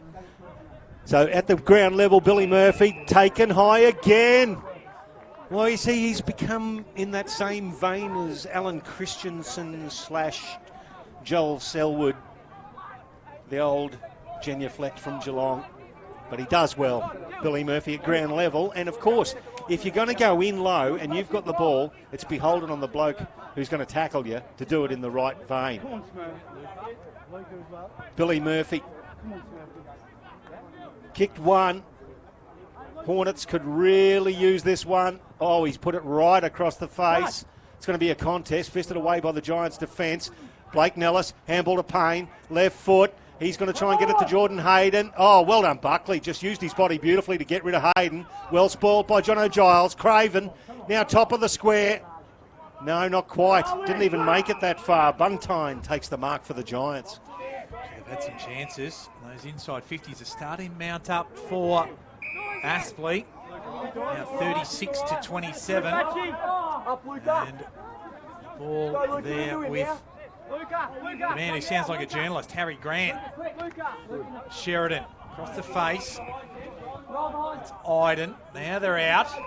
On the outer side, this is Perryman. It's long. Just forward to the centre. Well done there by Buckley. That's Jack Buckley. Liked his game today. Just has the ability to do plenty on that forward end of the ground if he's got enough space. Sproul really attacks it. Ball at ground level. And tied up under a few there. Ball up. Giants are attacking. They have it within scoring range. And they dearly love a goal before three-quarter time.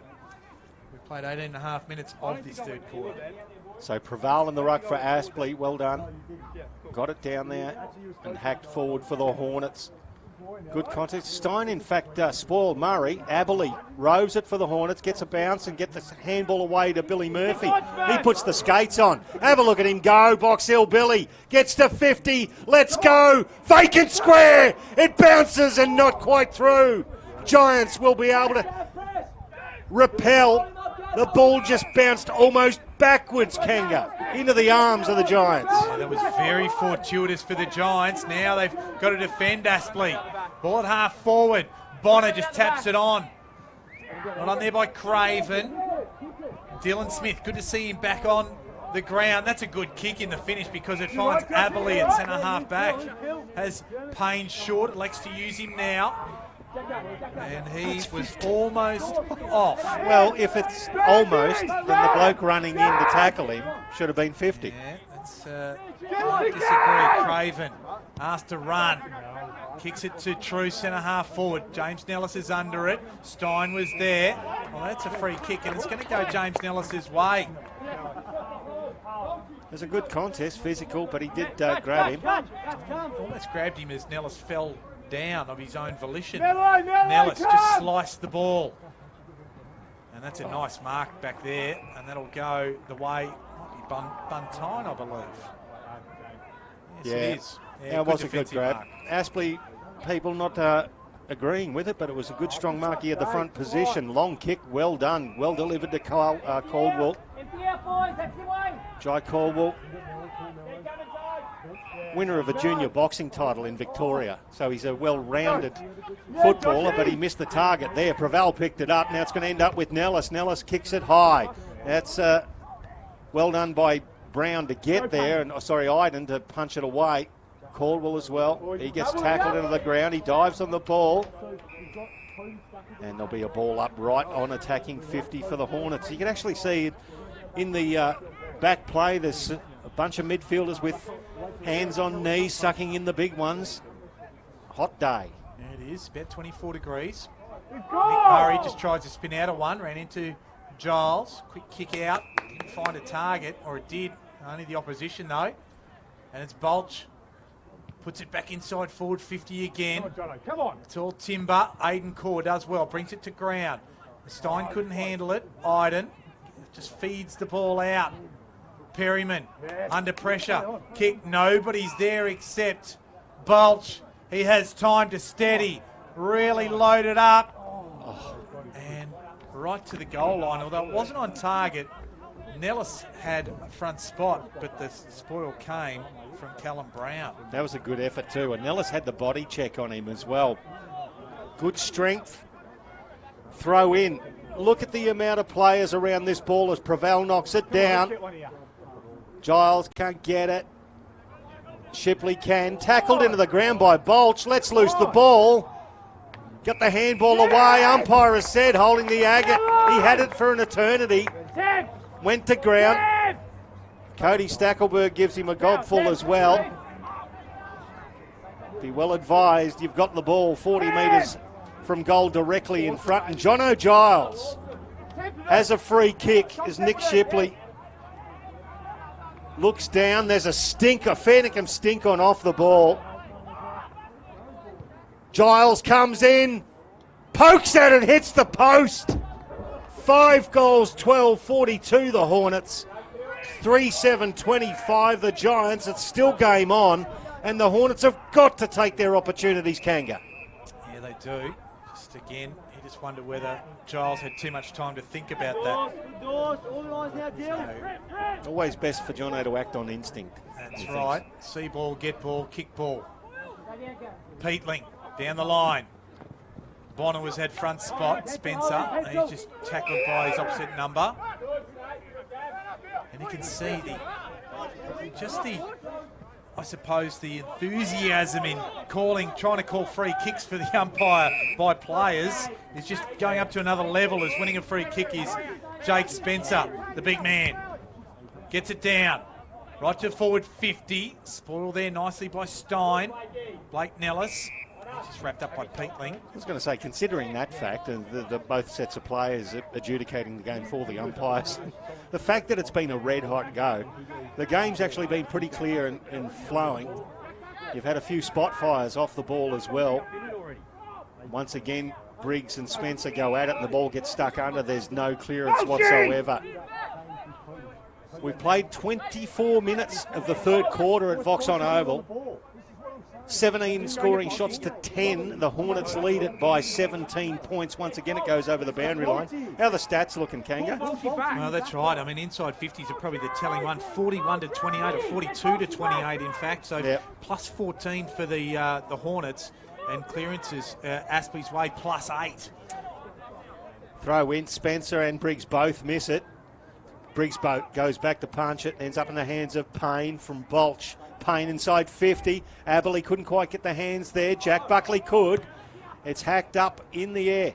Preval. Jono Giles from 45. Jono Giles kicks it to the top of the square and going back again. Buntine saves the day for the Giants. They've been forced to do a lot of defending in this quarter, the Giants. Is that going to take a bit out of the petrol tank, Kanga? Well, quite possibly. It suggests they are a very fit side generally, though. Ball away from the contest. Briggs couldn't handle it. Neither could Spencer. Now Jack Buckley gets involved, just ties the ball up there.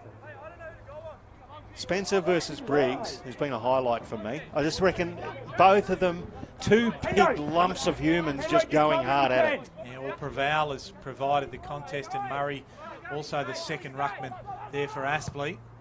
Bolch, quick one inside forward 50. Perryman. Tell you what, that's a throw. That was a lovely, lovely tackle there by Blake Nellis. And the little goal sneak. Let's see what he can do where others have failed largely today, because Aspley... Oh, yeah, great tackle. There was nothing in the world that Ed Perryman could do. He was swung around by Blake Nellis, and he let loose the ball without doing it legally. Well done. That's right, the 5-12 Aspley today. And Blake Nellis, he just runs out, opens the angle up and kicks a goal. Pivotal in the contest was Blake Nellis, the tackle, and then the finish. It pushes the margin out to 23 points. That's a game high. That is a game high. 26 and a quarter minutes gone of this third quarter. And we were waiting for somebody to really break the game open. And although Aspley have really provided the pressure around the contest and the inside 50s and had the ball forward to centre so much, they haven't been able to hit the scoreboard. And Blake Nellis, he's the one that's really put the hammer down on behalf of the Hornets. So that is now 18 scoring shots to 10. The Hornets dominating those inside 50s as well. So they got the reward for effort then. The Giants, we know they're not going to go away. They are a fit little unit as well. We see Haitley versus Bolch in the middle. This has been a tight contest. Physical, very tough contest indeed. Briggs, Jono Giles, he gets it down now. Sheridan bursts away. Chased by Templeton, gets the right foot. Inside 50. Well done there. Bring the ball to ground with Batchelor. He goes in hard again. Over the top of the ball. The question was asked, did he dive on it? No. Bonner gets up. Umpire Aidan Adair, NEAFL Umpire of the Year. Throws it up. Briggs gets it down again. Sheridan confronted by Dawson, tries to palm him off. Handball back to Cumming. Cumming gets hustled off the ball. Hayden semi-smothered by Cumming. Now it's coming back. It was Jasper Craven. Now Bonner from the boundary line. Tell you what, he's dobbed it, yeah. But the ball's gone over the boundary line. It's going to be a throw in. That was nearly goal of the year that wasn't. We had one of those earlier on in the year too. The siren stopped it as well. And right there too. Have a look at the replay. That's dead set close to goal of the year territory, but the ball went over the boundary line. Well, not only did he kick the goal, he made it actually harder because it was actually on a more acute angle because it was over the line. So throw in. Briggs gets it to the back. Bolch, quick kick away though for Aspley. Just repels for the moment, but Steins there takes a mark. Plenty of players forward of this contest. They're going to need some big, tall timber. Spencer's there. Oh! Ripping mark there. There's your mark of the year. Sorry, Dorso, you've collected the trophy, but Nick Murray. I cannot wait to see the replay of that, Kanga. We've sung the praises of this kid. Have a look at the NEAFL TV, Bar TV replay. Up the top, Nick Murray on the top of Jake Spencer. Thank you very much. No easy feat for Nick Murray. Over the top of a 203 centimetre giant. More importantly, can he finish? Oh, No, he can't. He barely scrapes it in for a behind. And Spencer's not happy with it, and I'm not sure why, because that was fair play. oh, he's not happy with it. He's probably a little bit of, just see it on the replay again. That's breathtaking. That's why Jake Spencer's not happy with it, because some bloke sat on his bonce and took a bloody good mark. The siren goes, 3/4 time, and there's still a little bit going on in the background as Jake Spencer goes up to the young Murray, grabs him by the jumper and says, "Sunshine, I've got 100-odd games of AFL experience. Get there." And they all get around each other. This has been a ripping elimination final. Hard physical contest at 3/4 time. It is Aspley, 6-12-48 to the Giants, 3-8-26. 22 points the margin. Aspley led by 14 at half time. They led by 6 at quarter time. And this young Giants side, they will not go away. They won't, but Aspley have held sway. It's been fantastic. They have really worked hard at the contest. And I'll tell you what, there's probably, I know why Jake Spencer's so upset, because he's usually good at dishing it out. And he is a bit of that, I'm not saying he's a real aggressive, hard nut type situation. He's no shrinking violet either, but he would almost be embarrassed that he got his head sat on. Oh, well, wouldn't you? Yeah, exactly. But I'll tell you what, Aspley, they've been magnificent so far today. Inside 50s, 43-30. Hit-outs going Aspley's way, 31-27. And clearances, that's the one for me where Aspley have really got on top, 33-23. Led by the likes of John O'Giles with 7 clearances. Bolcher's had 6 clearances. Payne with 5 and Templeton 3. So Giants have really got to arrest that statistic right there to get more of the ball inside forward 50 themselves and around the contest. Leading possession getters, Matty Payne, 22 disposals, MVP 3. He's had 5 clearances there and 5 tackles. Templeton's had 21. Dawson has been magnificent back there, 18. And John O'Giles, special mention to him. As I mentioned, 6 clearances for 17 disposals, 6 tackles, 17 disposals, 7 clearances, 4 inside 50s, although he's kicked 3 behinds instead of 3 goals for his side. Meanwhile, for the Giants, Tommy Sheridan, he's at 24 disposals, 6 marks, 4 tackles, 5 clearances, 7 inside 50s. Jack Buckley, 18 disposals, 7 marks. Caldwell's had 16, Haitley's had 16, and Kieran Briggs, he's had 23 hit-outs to go with his 15 disposals.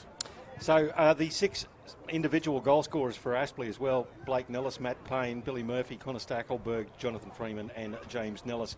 Only the 3 goals scored by the Giants, 2 to Aidan Bonner and 1 to Nicholas Murray. Back with the final quarter of Elimination Final 1 very shortly. NEAFL TV through Bar TV.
Welcome back to Voxson Oval, the home ground of the Aspley Hornets for Elimination Final number 1 for season 2019 for the NEAFL competition. NEAFL TV through Bar TV, Michael Price and Mark Kennedy calling all of your action. This has been an absolute ball terror of a game, Kanga. 22 points the margin. Aspley lead it.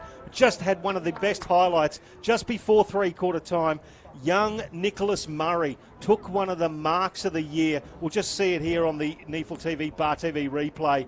Absolute cracker on top of Jake Spencer. Unfortunately for the young man, well, ripping mark, didn't go back and actually kick the goal. The Giants really need to crack this game open now. Yeah, that they do. And the old saying of in golf parlance, drive for show and putt for dough, that is never true because both sides have really struggled in front of goal, and that was the epitome. We saw Nick Murray take that wonderful mark, but then go back and spray it. And we've seen plenty of Aspley players not take advantage. It's going to be who really takes advantage. And I think if Aspley can kick one or two early, game's gone for the Giants. 22 points the margin. It is at the start of the final term. Aspley led by 14 at half-time, 6 at quarter-time. Michael Price and Mark Kennedy calling you all of your action. Kanga gets us started. And here we are, underway in the last quarter. That was Briggs. It's a holding against John O'Giles, so it'll go to Hately. He's been an absolute pest today. He's been a very good pest as far as Aspley are concerned, John O'Giles, but he gives away the free kick. Hately down deep, inside forward 50. O'Halloran, quick goal, and they kick one. The Giants, that's exactly the start they wanted. Just their 4th goal for the afternoon. Brings the margin back to 16 points, and all of a sudden, well, if it wasn't game on before, it's game on now because you just need to grow that extra leg in the last quarter, and sometimes that nice disposal can really get you motoring and give you the momentum you need. Get a bit of adrenaline coursing through the veins, and well done there to Xavier O'Halloran. He was the captain of the Vic Metro under-18s last year. He's progressed through the system. That's only his 2nd goal for the year, but he wouldn't have kicked a more important one than that to start the final term. No, he wouldn't. Just the 11 disposals so far, so they'll be looking for more than just that goal from him in this last quarter as they look to really get motoring along. Others that they'll be looking a bit more for is Shipley and Sproul and also Bonner. So it's Spencer versus Briggs in the ruck. Briggs gets this one out. John O'Giles tracks the ball back. Allen comes in, tackled by Caldwell and Jack Buckley, and we'll have another ball up. Giants will keep coming. Skillful, young and athletic side. Aspley with a good mix of youth and the veterans leading the charge. Still in front by 16 points. And you can just see this arm wrestle developing right now in the centre of the ground. Aspley will try to defend this home ground as they do so well as Hayden gets the clearance, kicks it towards the wing, and that could be a free kick. It'll go to Billy Murphy, who adopted the front position and gave the umpire very little option. Beautiful little pass. No, actually got cut off. Needed to put some more air in it. It was well done there by Perryman, who turned it over. Could have been a hold. Oh, well done there, Batchelor. Got the handball away after he broke away from his opponent. Kick to the wing. Good juggling, Mark. Taken right in front of us by Callum Brown. The Irishman just used his body better, didn't he? Just that bulk. You can see how much bigger he is than Bolch. Just loads it right to forward 50. They emerged from everywhere. Dawson was just trying to get one back, but Bonner just goes around with the outside right. Which way is it going to bounce? Is it going to get there? No. Right on the line. It was Daniel Henderson chasing the ball and in the last gasp getting there. Well, wouldn't that have put the cat amongst the pigeons? Jackson Allen plays on. Gets it out there through handball. Jordan Arnold chips it into the middle to James Nellis. Gets a handball away to the run of Jasper Craven. Has a bounce. Inside 50. Beautifully weighted kick. Blake Nellis coming out. Freeman needs to do something at ground level. Got no help at the moment and did well to actually just keep the ball in that area. Jumped on by Jake Stein. The ball up's going to happen 30 metres out, and this is a golden opportunity for Aspley. Was he better let Blake Nellis try and continue on with the ball there because Core was right there with him. Just hold him out. Nellis was running back with a flight and an enormous... Templeton has a ping and misses. One behind. 6-13, plays 4-9. This is almost like a wet weather score, isn't it? But it's just been the absolute intense pressure from both sides. That it has. 16 points the difference.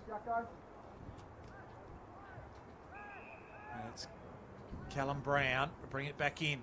Goes up the middle and gives it the old heave-ho in the middle of Voxson. Over the back of the pack. Gross is waiting there, but there's a free kick. And it's a push, and it's going the way of Aspley. Go the way of Liam Dawson, and by the looks of it, he's getting up quite gingerly, so it's an assumption there. Umpire James Strybos, who was 80 metres from the play, called that one.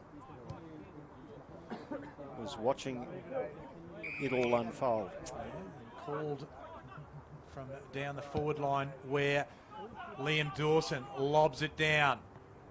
Goes to the back, and Stackelberg, and he kicks a goal.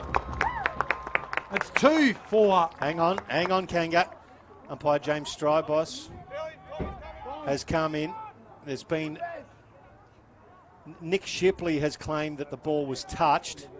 No, to no avail, though. To no avail, though. The goal umpire has just signalled. So just had a look at it on the replay. Gee whiz. Yeah, even if you had a score review, very difficult to tell because Stackelberg actually kicked it into the ground as well. Beautifully done at the foot of the pack, as you can see on the replay. Yeah, Connor Stackelberg with 2 goals and a very important one for Aspley. Puts the margin back out to 22 points. It was the answer they needed. 7-13.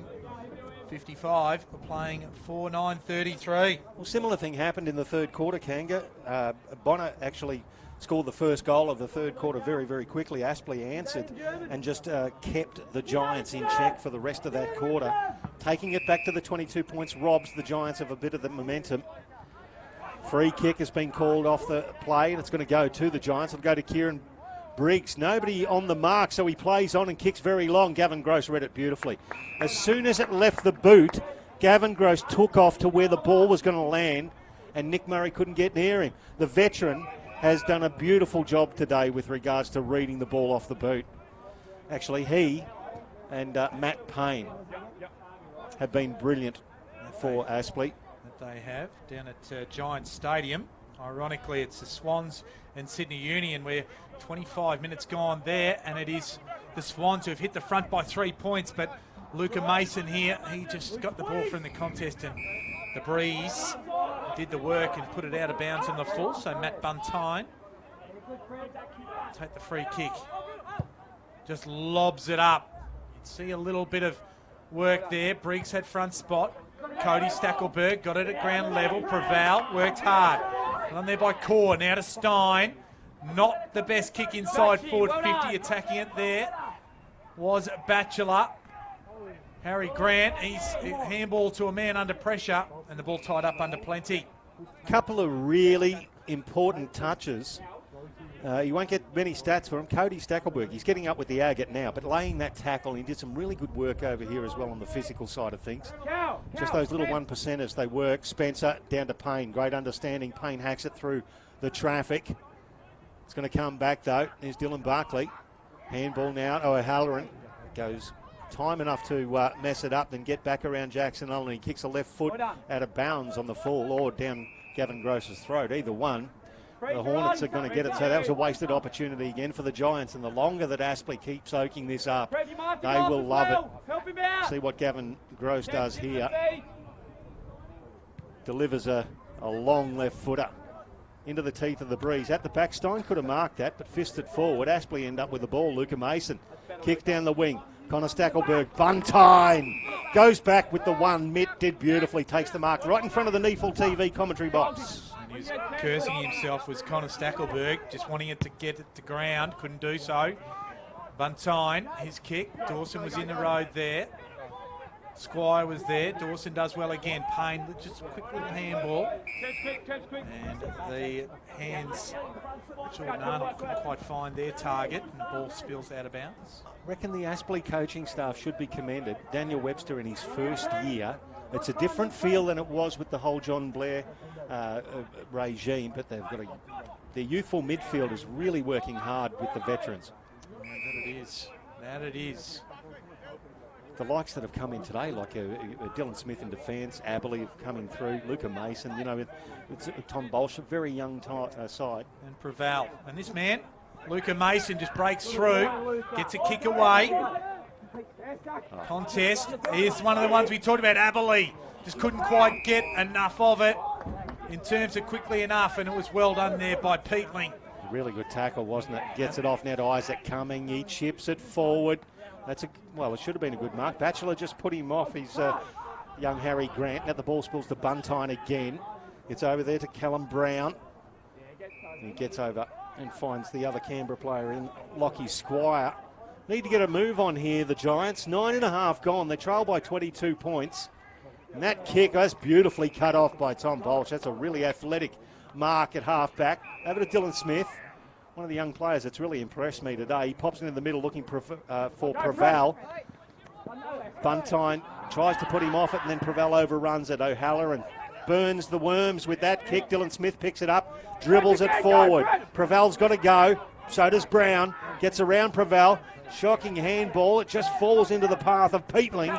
He's got Billy Murphy on his hammer. Over to Caldwell. Handball's going to go back to Dylan Buckley. Standing start from 50 to the pocket, and Gross buries it into the social club. They give him the round of applause. The Hornets veteran, and there's going to be a throw in the left forward pocket. That was just beautiful there. Defensive textbook stuff. He has been monumental today, Gavin Gross, and really surprised a lot of people this year. Spence had front spot, quickly gets it off to Dawson. Dawson, he just kicks more of an up and under than anything else. Underneath it was Bonner, couldn't take it. Freeman has it there. Billy Murphy gets it now. Just looking for somebody in space. Dylan Smith just gets out of trouble, gives it to Gavin Gross, and he says, let's get it out of here. Over the head of Iden. Now to James Nellis. Stein was there. Into the path of Giles. Iden wins the day on that occasion with the outside of the right. Just gets Peatling. Nice and stylish. Well, Jono Freeman's just gone to ground. He just twisted his ankle. He'll be all right. No, it's not the bicep, so he'll be fine. Jake Stein has it at half-back, getting a wriggle on the Giants. Aidan Core, one of the inclusions today. He kicks it to a 2-on-1, and the one does beautifully in Allen. It's rove there by Grant. Tackled, still gets the ball inside 50. Liam Dawson. Liam Dawson, Batchelor, and Gavin Gross today in defence have been very, very good. They worked beautifully. Comes back out to Jono Freeman, a long way up the ground. And don't worry, his ankle is all right, Kanga. He's got it right on the boundary line. It's the Hornets by 22 points. We played nearly 12 minutes last term. Stein punches the ball, and given it was a 2-on-1 there, that's exactly what I think Aspley would have loved to happen. Ball's gone over the boundary line. There'll be a throw in. Sydney Swans by 9 points down at Giants Stadium. 30 minutes gone in that contest. Brings that front spot back here. Hately, he's going to put his foot to that. So the winner of this game, Kanga, plays Southport next Saturday. Correct. In the preliminary final, and the winner of Sydney versus Sydney Uni play Brisbane at South Pine Sports Complex on the Sunday. That's correct. So elimination finals, both contests today. Spencer takes out of the ruck. Templeton breaks through. He's been very good today. Not his best kick, but it might end up okay. And just trying to run onto the ball there was Aspley. Of course, those venues are yet to be confirmed, but that's our best guess, considering. Well, certainly the game Southport will host down. So it's not going to be anywhere but Fankhauser, you would have thought. That's exactly right. Considering that's their ground and stuff. That's exactly right. They have Halloran.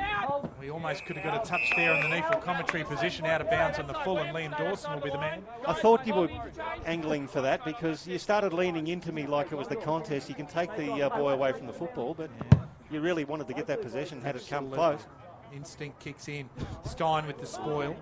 And out of bounds it goes. So throw in inside Aspley's forward 50. So this is the time the Giants need to repel this, turn it around, get down the other end for a goal. It's only happened 4 times during the game, Kanga. That's the thing. Aspley have defended monumentally so far. Preval gets it down.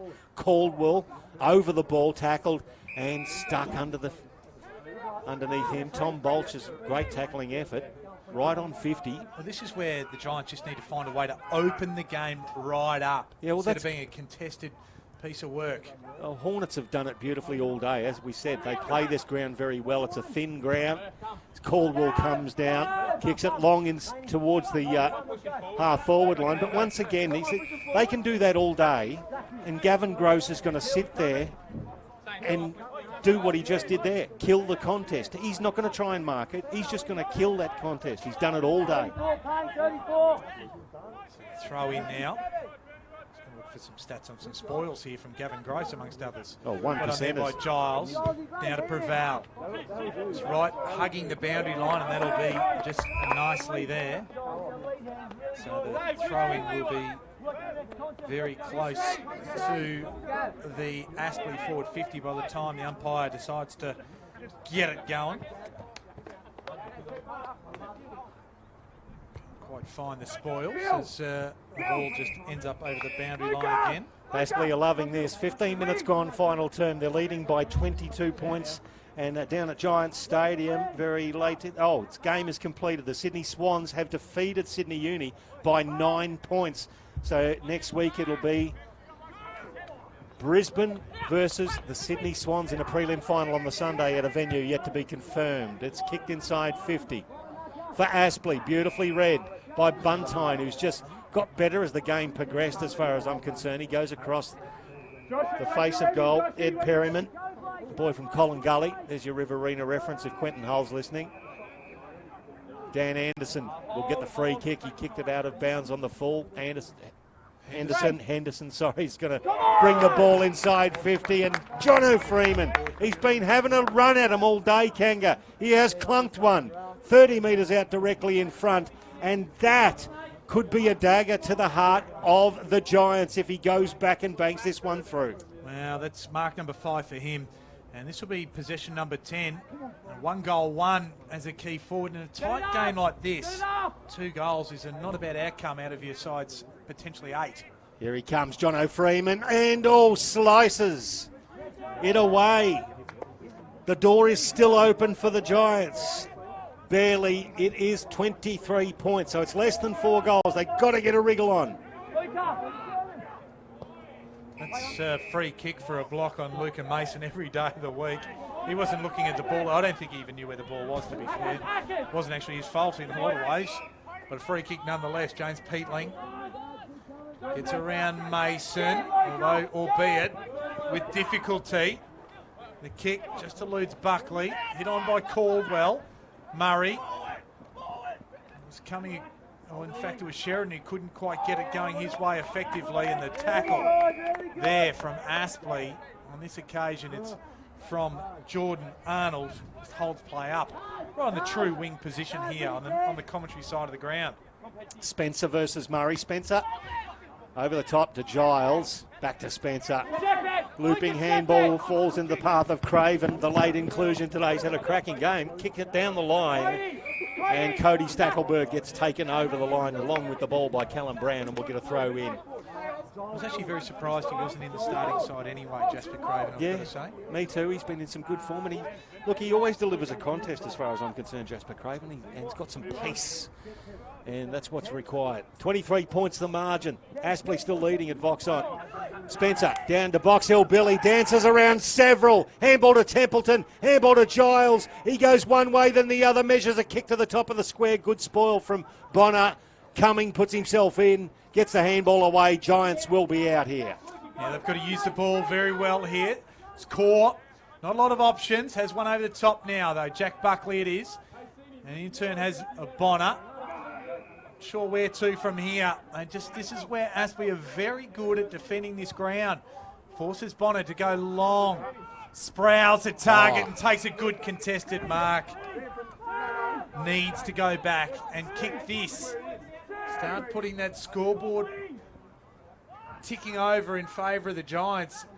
Considering we've played nearly 18 and a half minutes. 23 points the margin.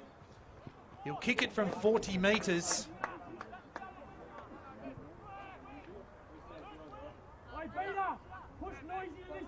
Comes in. likes it off the boot. And Zach Sproul narrows the margin to 17 points. Game still alive for the Giants.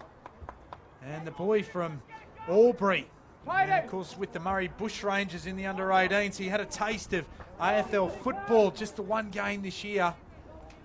And that is what the Giants need, and they need a couple more to really try and narrow the margin as quickly as possible. Well, he's been one of their main forward targets all year. He's kicked 28 goals, 6, very accurate as well. That's his first goal for the day. He hasn't worried the scorers today. The likes of Batchelor and Luca Mason, the smaller defenders, have really helped taking care of him there. There was 2 against 1, but he was just too big, too strong. Good set of mitts, good finish. Giants still with the window open, ready to go. And it is 17 points the margin, so it's less than 3 goals. Spencer versus Briggs. Briggs gets it down second effort, hacked out of there by Haitley. It's going to bounce to centre half forward for the Giants. Once again kicked off the ground, this time by Dylan Buckley. It bounces awkwardly. Buckley goes back, gets it. How did he let go of that one? I don't know. Ball stuck underneath several, and Gross is the tackler. The man coming up, Will Chandler. Tangle of bodies as Gross pulls Liam Dawson up. Umpire comes in and directs everybody to move back so he can throw it up. Ball up again. Ball down. That's Squire. He just dropped it cold for mine. Umpire says no, play on. And it will be a ball up inside forward 50 for Aspley. 25 metres from goal. Fortunate one for the Giants there. Sure was. Briggs, it's a hit out. Couldn't get the second effort going his way, and the big man Jake Spencer just follows it up with a tackle on Sheridan. Well done by the big fella. Spurred into action after having an absolute monster hanger taken on him just before three-quarter time by Nick Murray. Briggs again with the hit out. Shipley couldn't take it with him, and now plenty of players get around this contest yet again. And Aspley, again, they're loving this. Loving this congested footy. They've got the lead. Late in the final term, Craven just wants to propel the ball forward. Giants are calling for deliberate. I'll tell you what, you'd be pretty stiff if you got that paid against you for deliberate. There'll be a throw in. 21 and a half gone. Final term at Voxson Oval. Elimination final number 1 on NEAFL TV through Bar TV. Through the hands of both Ruckman. Caldwell tackled by Payne. Could have got a free kick. Ball stuck underneath. Umpire says, give it to me. We'll ball it up right on attacking 50 for the Giants, and the Hornets just absorbing this contest now. Spencer gets rid of his opponent in Briggs, hacks it forward, bounces for Freeman. He shoulders that into Billy Murphy's path. Murphy just keeps going hard. He can't quite control it, and when he does, Buntine's got him. And it's held up on centre wing right in front of the NEAFL TV commentary box, which is right in front of the Aspley bench, and they're right behind their teammates here. They are. Spencer just gets Briggs off the ball again and just boots it forward, and that'll probably bounce out into it does. It's a lovely off break. Nice little bounce. That was almost unplayable. So this is where Briggs is going to have to be far more competitive against Spencer. Just try and make him bring it to ground. He does so this time, although Spencer got the first look at it. And Briggs, he's just got his hands on his haunches. He's going to have to really lift here. It's the big body. Jake Spencer, go at it again. He got the front spot that time. Did it well. O'Hallett, in fact, it was man in Caldwell. Gets it down half forward. Sprouse there with Gross. Well done. Comes out to Squire. Squire up towards Buckley. Jack Buckley, and also Jack Buckley gets a quick kick away. And that'll just bounce out of bounds on the full it is. So it just got over the line. And that's probably a real good result for Aspley in hindsight, because that'll allow a very good kick of the footy in Jackson Allen to be able to bring the ball back in. Great work again. Jordan Arnold undersized in that contest, using his body well against Jack Buckley. Long kick in the Freeman direction, who does well in the second effort to hack it forward. Preval and Spencer, the two talls. Now it's Shipley for the Giants, inside 50. Punched away by Dylan Smith. Squire goes back, handball out. Now it's intercepted by Jordan Arnold, gets it back to Smith. He's tackled, picked up by Hately. He has a go at it from 45. It's floating, and it's only one behind. 7:14 plays 5:10. It's a 16-point margin. The Hornets lead with 24 gone. Final turn. And they're away here, Aspley. Well done. That was Hayden. And he gets it on from Nellis to Templeton with the left foot deep.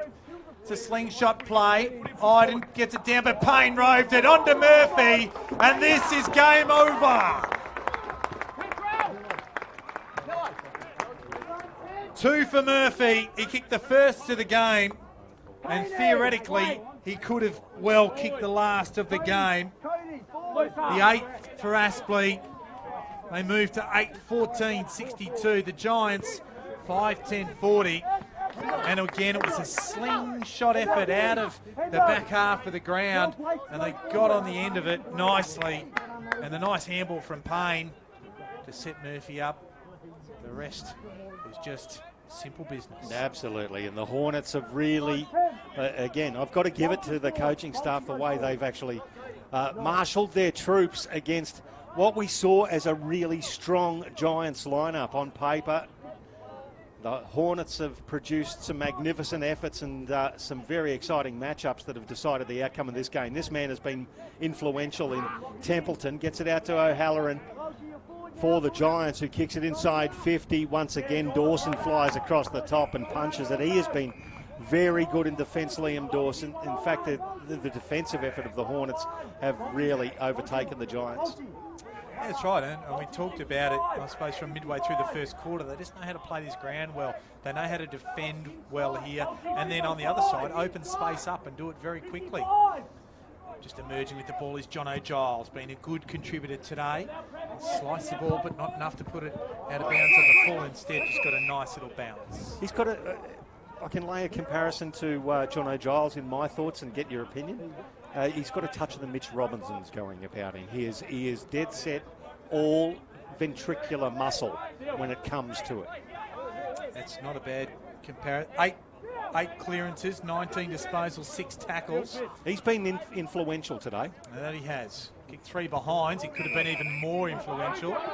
Free kick goes the way of the Giants. Hately takes advantage here. Inside forward 50, and Dawson just, I thought he had the mark. Umpire said no, but he'll get back on it. Handball's up, can't quite find a target. Jack Buckley tried to tap it on, and Jackson Allen, quick kick, find Aspley. And he's away, gives it to Henderson, who in turn has a man on the run. That's Hayden. Oh, long kick from Hayden. He's looking for Connor Stackelberg. Buntine at the front. Would have been paid that mark. In fact, he was. Kick needed just a little bit more length on it. So Matt Buntine taking it number 5 in the 2011 draft. It's a long kick down the line that's gone straight up in the air. Here's a contest in the middle of the ground. Dylan Smith, oh, well done. Will Chandler. Battle of the youngsters there. He took the mark.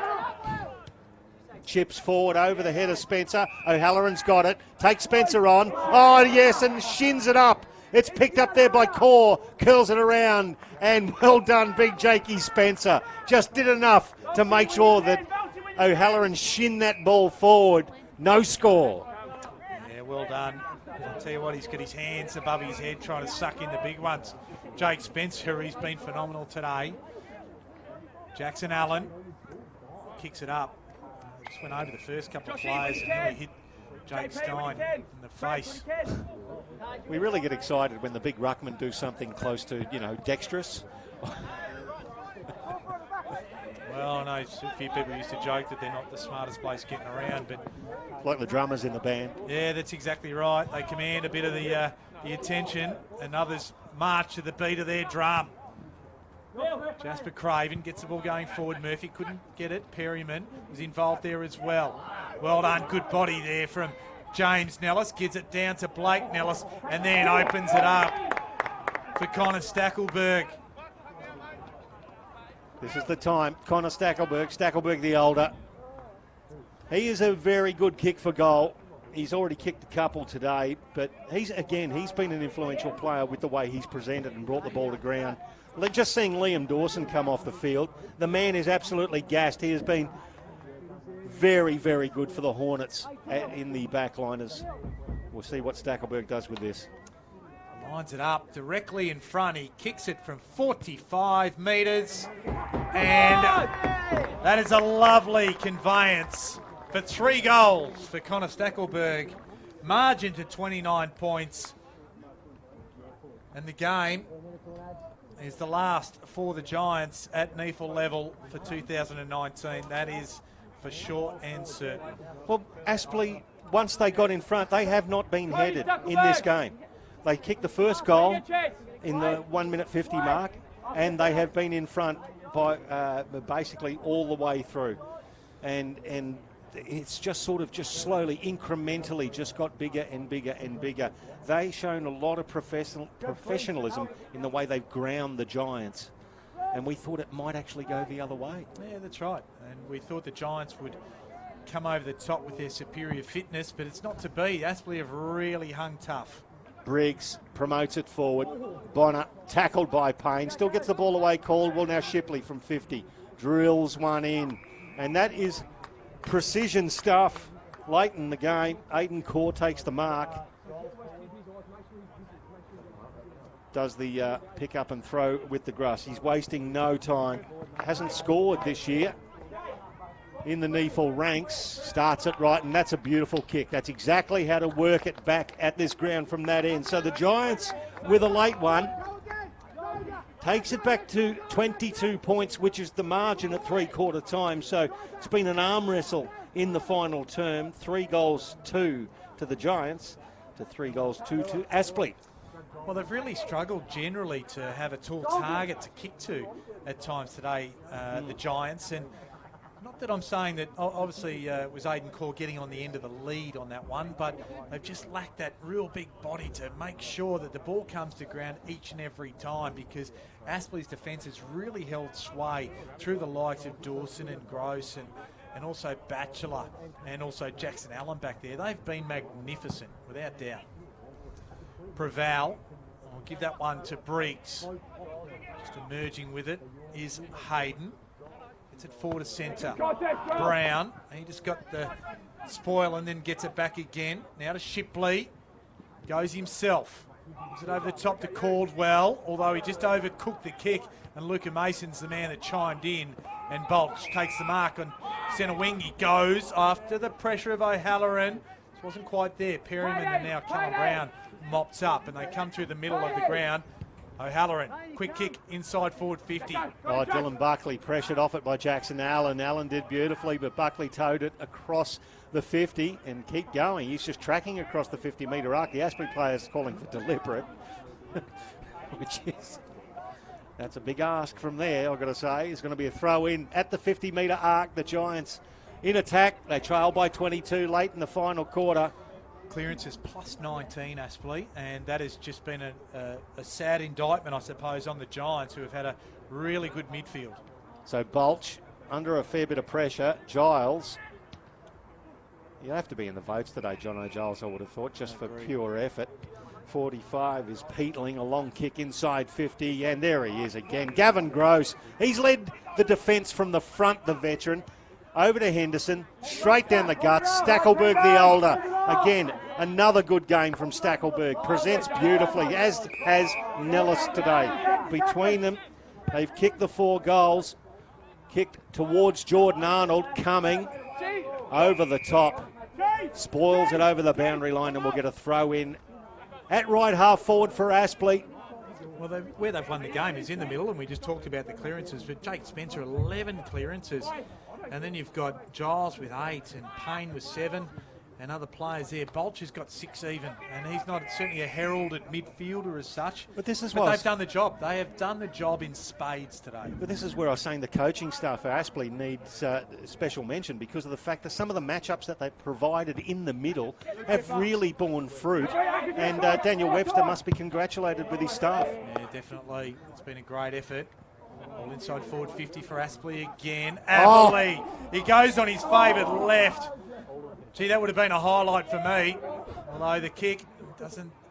Stein just butchered it, and then he's forced under pressure to kick it. With no great impetus. Ball back to Giles. Squares it up over the top of Stackelberg. At least the younger one, Cody. And there's the final siren. The home side, the Aspley Hornets, they win the day and they stay alive for season 2019. They are 22-point victors, 9-14-68 to the Giants, 6-10-46. And it was a great contest, Pricey. Oh. It really was. And all kudos must go to the home side, the Aspley Hornets. Yeah, agreed with you, Kanga. It was a game that was played with an amazing intensity, as you'd expect of elimination final. But Aspley, again, we'll have to sing the praises of Daniel Webster and his coaching staff. This is his first year at the helm. They've finished the highest position they've ever finished, higher than fourth. So, and it's a complete generational change as far as the group goes. When you talk about John Blair and his regime, and they bring in these young blokes and a few different players. Templeton has been absolutely brilliant today. I reckon when the game was red hot early, he set it up. Matthew Payne drifted into the game, but it's their defensive efforts. Gavin Gross, Liam Dawson, they repelled so many attacks, and the Giants didn't sort of change up the angles they were going in. They just, I think, sort of Aspley, they went into it, played into Aspley's hands a bit, but when they started to take their chances, the presentation up forward, but Stackelberg and Nellis and the likes of Billy Murphy, and even though Freeman didn't dominate, he provided a contest and he was rarely beaten, brought the ball to ground so the crumbing players could get it. Really good game from Aspley, well coached, well played. Yeah, that's right. And I think for me, the thing that really stands out is that they had 23 contributors today. Yeah. I'm looking down the list, and even the lesser lights in terms of possessions only here. Preval only had 6 possessions, but provided that second ruck option for Jake Spence. He still had 12 hitouts. Luca Mason, I think he was hard around the ball. He only had 8 disposals, but he had 7 tackles, so he provided that pressure around the contest. Blake Nellis only had it 9 times, but provided a crucial goal at the right times. And Cody Stackelberg, 5 tackles, 1 inside 50, only the 9 disposals, but again, that pressure. Batchelor played well down the back half of the ground as well and provided that pressure, where you can't say the same thing about the Giants. They had a longer tail at the end of the day, and probably some of their more heralded players really probably didn't stand up when they were needed. But by the same token, you only do what's really there for you to be able to perform, as we see 150 game NEAFL player in Matt Payne cheered off the ground. Oh, they love Matt Payne here. And just briefly, we're going to have to focus on the great man. 150 games of NEAFL. He is a much-loved son of the Aspley Hornets. Of course, he came from Southport, came here, and then zipped off for a year to Rosebud in Victoria, his home club. And so what, he's won 3 MVPs. He's finished in the top 3 5 times. He's won 6 NEAFL Team of the Year spots. 8. 8, sorry. 6 best and fairest. Now, 6 2 best, Grogan medals. 6 in best the and QAFL. fairest in the NEAFL. But across his career, I reckon it's something like 10 or 11 best and fairest he's won over his career. It's an incredible amount of consistency. But anyway, the Giants, well, I thought they were a little disappointing, Kanga. I agree with you there. The likes of Aidan Bonner, who I suppose he was really put off the game. I reckon John O'Giles did a ripping job defensively with some of the midfielders that are more heralded running through the midfield for the Giants. And I reckon it was that the likes of John O'Giles that really sort of put them off their game and took them away from racking up those possessions we thought they might get. Yeah, that's right. Some of the better ones for me among the Giants was particularly early was Tom Sheridan. He had 26 disposals, 6 tackles, 6 clearances, 7 inside 50s. Although towards the end of the game he wasn't quite as prevalent, it must be said. Caldwell, he had 22 disposals for the game, 10 tackles, 5 clearances. And then Jack Buckley, I thought he was pretty reasonable at half forward. And Haitley had 20 disposals as well. And I thought with 37 hit-outs and 18 disposals and 4 clearances, I thought Kieran Briggs, he battled manfully, but I think he was had his colours lowered just the same against Jake Spencer, who had 11 clearances and 32 hit-outs, but was just that little bit more influential. So next Saturday, it is preliminary final 1. We'll be confirming it's Southport versus Aspley. So that sets it up for a magnificent contest, because we know those two sides really have a fair bit of feeling against each other and have had some titanic bit of rivalry battles. And then on Sunday is the Brisbane Brisbane Lions versus Sydney Swans, Oh. who again, they've played each other 4 times in the regular season. and they don't really get along that well either. No, they don't. But Brisbane hold the advantage for love Yeah. in that contest. Well, let's face it, the Lions have been an amazing side all year. They've been blessed with very few injuries, but they are rolling out a magnificent footy side most weeks, and they've gone through the record-breaking home and away season. Can they be done for season 2019 by another side? I'm really looking forward to seeing how Southport go up against Aspley and how Brisbane go against the Sydney Swans, who Sydney Uni really pushed them today.